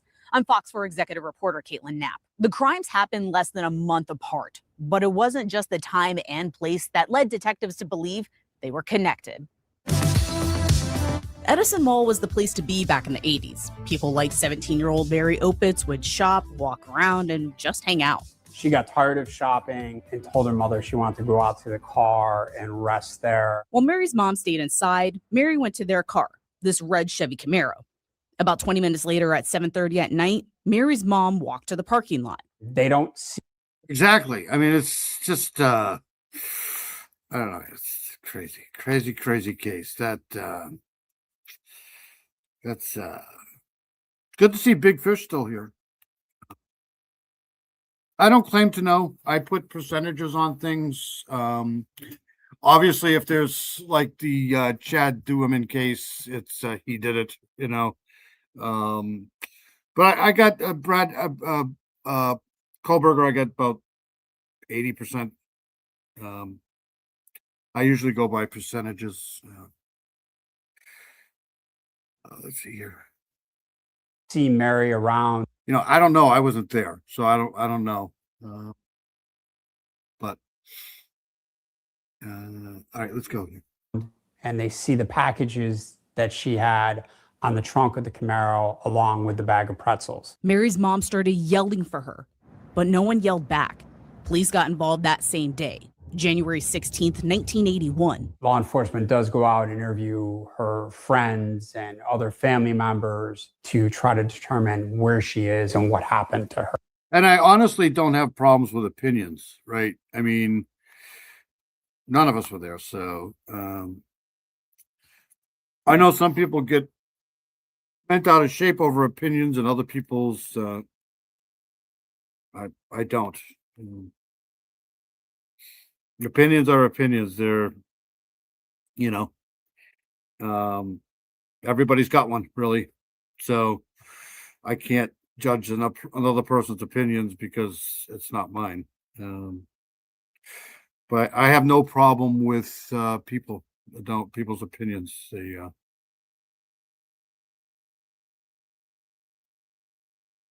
her. Lee County cold case captain James Ronzinski said there were no signs of a struggle, so all they could do was look for her, talk to people, and find out more about Mary. They knew she was 17 and graduated from North Fort Myers High School. She had brown hair, hazel eyes, and braces. Just a good girl. She was an attractive girl, and she was just out living life that day. A day that one man has been reliving for decades. I stayed up for about 3 days straight, going around all her friends and just trying to. That beard is kind of cool. Find out something. Chris is Mary's older brother. He was also in the mall the day Mary disappeared. He asked me to go to the car, and I said, I'm going to stick around. I might try to review this case here down the road here. This case has always kind of bothered me, but we'll see here. I'll see what's going on. Do you think about that moment a lot? Pretty much all the time, every time I think about her. I mean, if I would have went with her and when she asked me to go outside with her, it might have been different. For weeks, there was no sign of Mary. That's so sad, man. You're never gonna. It's awful. You're never gonna get over that. And it's, I forget what they call it. It's something guilt, right? Survivor's guilt, maybe. I don't know. It's terrible. It's a mystery in some ways. I mean, because it was just like a dead end, right there at a dead end. 26 days after Mary disappeared. Hello. Let's see here. Hopefully I don't butcher this. Annabelle Stealth. Good to see you.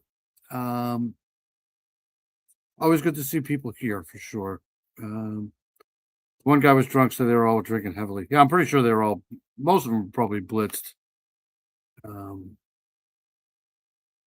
Edison Mall was back in the spotlight. On February 11th, an 18-year-old girl went to pick up her mom from work. The mother does get off shift and she goes outside to the front parking lot in front of where the Woolworth store. There's a Woolworths right there. You don't see those words anymore. Oh, wow. This was back in the early 80s, so malls were like the thing. Look at this. Was sees Mary's 1973 green Buick LeSabre, but Mary's not there. Tracy, a quad axle Mimi, she's right there. She's an awesome person. She truly pretty much knows everything. She got a channel, got a new channel, so hopefully we'll be getting some lives from her soon. And I'll be there for sure. Tracy's amazing. Look at this car. Oh, you hit a car with this one today, right? Like if you crash this car into one of, look at this 4 doors. These doors are heavy. Remember these doors? You would literally make a tin can out of the car today. This is American steel here. Look at this. This car. It's like $400 just to fill the gas tank. These cars, you don't see these things anymore. Look at all that glass. Wow. That's a bumper right there too, man. All right, let's go. There. You heard that right. Mary Hare. Another girl named Mary had gone missing from the same mall. Also, yeah, I'm going to try to revisit this here in the next couple of weeks. There's just so many cases going on. It's just, it's just this, it's crazy. Also at night. Again, Fort Myers police and the Lee County Sheriff's got involved. What did raise red flags is now you have a second young lady who's 18 years of age who looks very similar to Miss Opitz, and now she's gone missing under similar suspicious circumstances. Mary Hare also graduated from North Fort Myers High School and had brown hair. Fort Myers, now I'm forgetting, awesome town, like Naples. Naples is arguably one of my favorite places on the planet, especially Old Naples.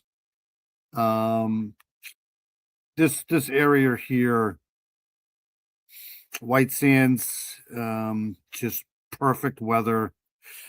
Sign me up, bro. But a lot of people go missing down here.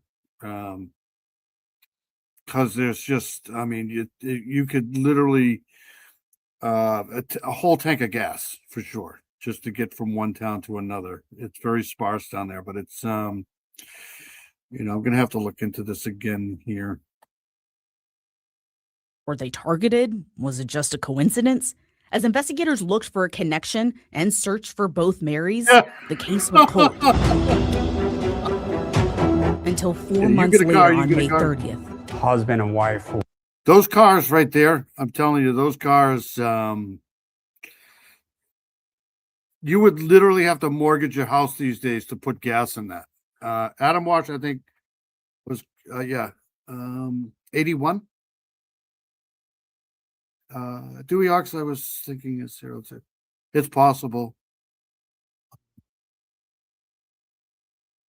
Chuck would know. Walking out in rural Lehigh Acres near 46th Street Southwest. Wasn't that guy that was had a dual citizenship from Australia? What the hell was his name? They caught him up here actually in New Hampshire trying to flee. He had a shootout with the cops up here. He had a dual citizen. He was actually a race car guy. What the hell was his name? Forget his name. Wasn't he running around down there in Florida too at the same amount of time? He was he would lure girls into taking pictures. They caught him up here. I forget his name now. I always forget his name. I'm bad with the SKR names, but he ended up getting shot up here. He shot a cop, and they finished him off up here. He had dual citizenship from Australia, and then he was actually wealthy. Forget his name. West and Alva Avenue. It was here where they found the remains of Mary Hare. I got exclusive access to the evidence they found at the crime scene 45 years ago. And this is going to be actually one of her shoes that was. Have a good night, Paula. We love you. That's awesome. We love Paula. Sorry I didn't get respond to you. I'll do that as soon as I get out of here. I hope you have a good week. You're amazing, Paula. Naples is just awesome.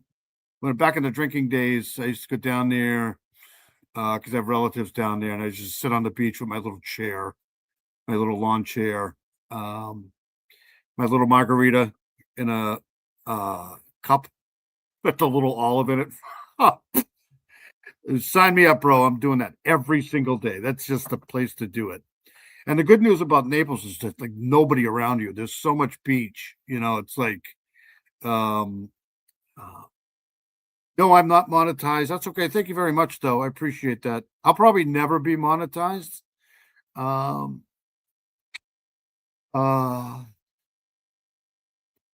There's other channels in here, though. Paula's in here. Paula's got a great channel. There's Quad's in here. Quad's got a great channel. A lot of great channels in here. I truly appreciate everybody coming in. Clegg, or I should have just asked. It's Nicole Watson here. Novacell. Chuck would know. Charlie Manson would know. They caught him up here, though. I know they did. Thank you for that, though. I appreciate that. It's good to see Nicole Watt. I hope you're well. Have a good night, Paula. I'm out of here, too, in a couple minutes. Recovered at the scene. This item was a portion of a chain that Mary Hare had been wearing when she went missing. As detectives collected all of this, they wondered if it would also lead them to Mary Opitz. A huge search is undertaken in that area in Lehigh Acres. Assuming Mary Opitz was potentially out there. Correct. Ronzinski said investigators believe Mary Hare's killer likely took Mary Opitz and killed her too. So they searched by horseback, the air, and on the ground, but they couldn't find her. Not knowing anything is the worst part. I mean, I'd rather know if she was dead or not. Days later, the case took another turn. Ronzinski said police got this anonymous letter. It said, "The Edison Mall killer is going to strike again on June 13th. Someone will die if you do not believe this truth." Ronzinski said they had extra deputies at the mall that day, and nothing happened. But on August 10th, they got this letter. You'll find the first victim, Mary, referring to Mary Opitz, at Lehigh Acres at the point west of the point. Investigators are still trying to figure out what that means and who wrote it. And that's one of the things we would ask your viewers if they grew up in this area, if they grew up in Lehigh Acres, does that mean something to them? Do they know where that location is? It would mean something to Chris Opitz to finally have answers. You miss her. Yeah. Yeah, I do miss her. I mean, I get up every morning and look at that shrine. Oh, this is just so horrible. You can see that just the pure like face. It's just so awful. So you can say good morning or love you. Through that love, Chris said there is hurt. It's a pain you can't fix. I missed him. Have a good night, Annabelle Stealth. Good to see you. Naples is the only place like Hilton Head's good too. Hilton Head and we go a lot to Myrtle Beach, but down Christopher Wilder, I think that's his name. Yeah, I think you got it. Thank you, Tracy. This is in Fort Myers, I think, or around there. Christopher Wilde, right? Christopher Wilder. I do appreciate all the new people that come in here too.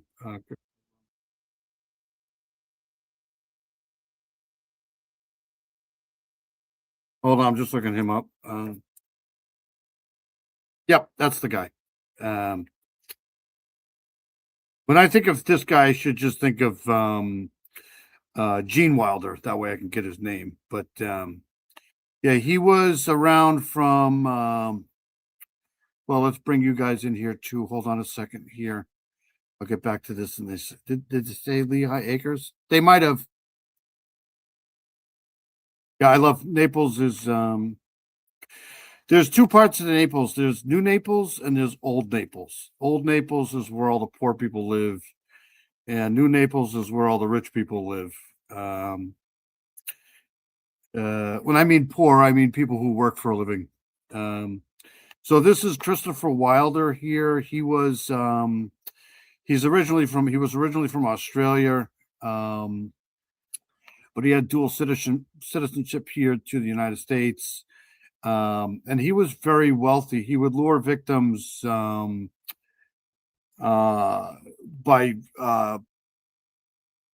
offering them modeling contracts. And you know how that goes. But anyways, he was around from, let's see here. The span of crimes, February 26th, through April 13th, 1984. 8 plus unalived and 4 kidnapped. He had one that he kidnapped for a long time and let her go. And she didn't report. She was the one that actually, she was actually the one that reported him, but she didn't do it for like forever. And they found him up here in New Hampshire trying to flee the border. And then he got in a shootout with the cops, and the cops finished him off. He actually accidentally unalived himself with one bullet from his gun passing through his body. So he took his own life. So I'm wondering if this guy here, I don't know. I mean, it's possible because he spent a lot of time down in Florida. Let's see here. Palm Beach, Boynton Beach. He was very successful. He had a race car, I think. Tallahassee. And all of these girls were like 19, in that age there. All right, let's get out of this. I got to get out of here. I'll go back to this here really quick. I'll try to work on this here. All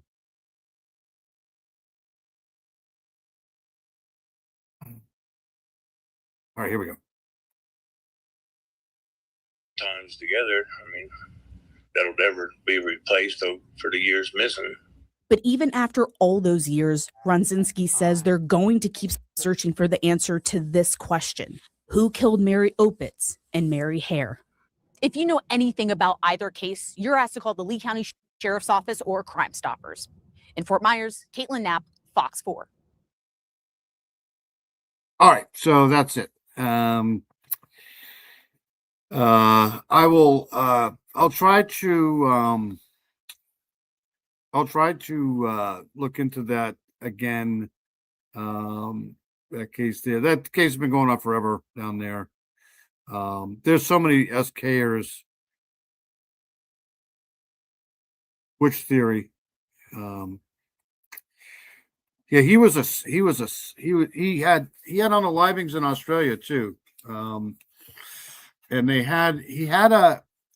kidnapped, he was going to unalive one of them, but he ended up taking her and using her as like bait for other girls. And he just let her go. He think he actually paid for her airplane ticket to get out. And she didn't come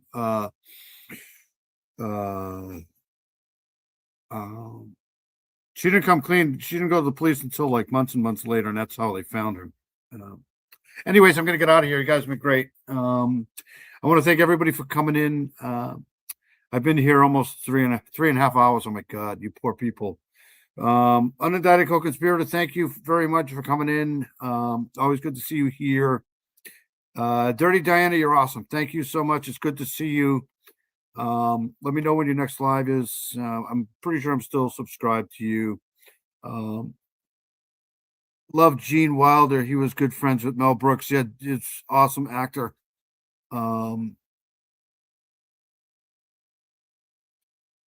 Yeah, it's possible because he was a douchebag. He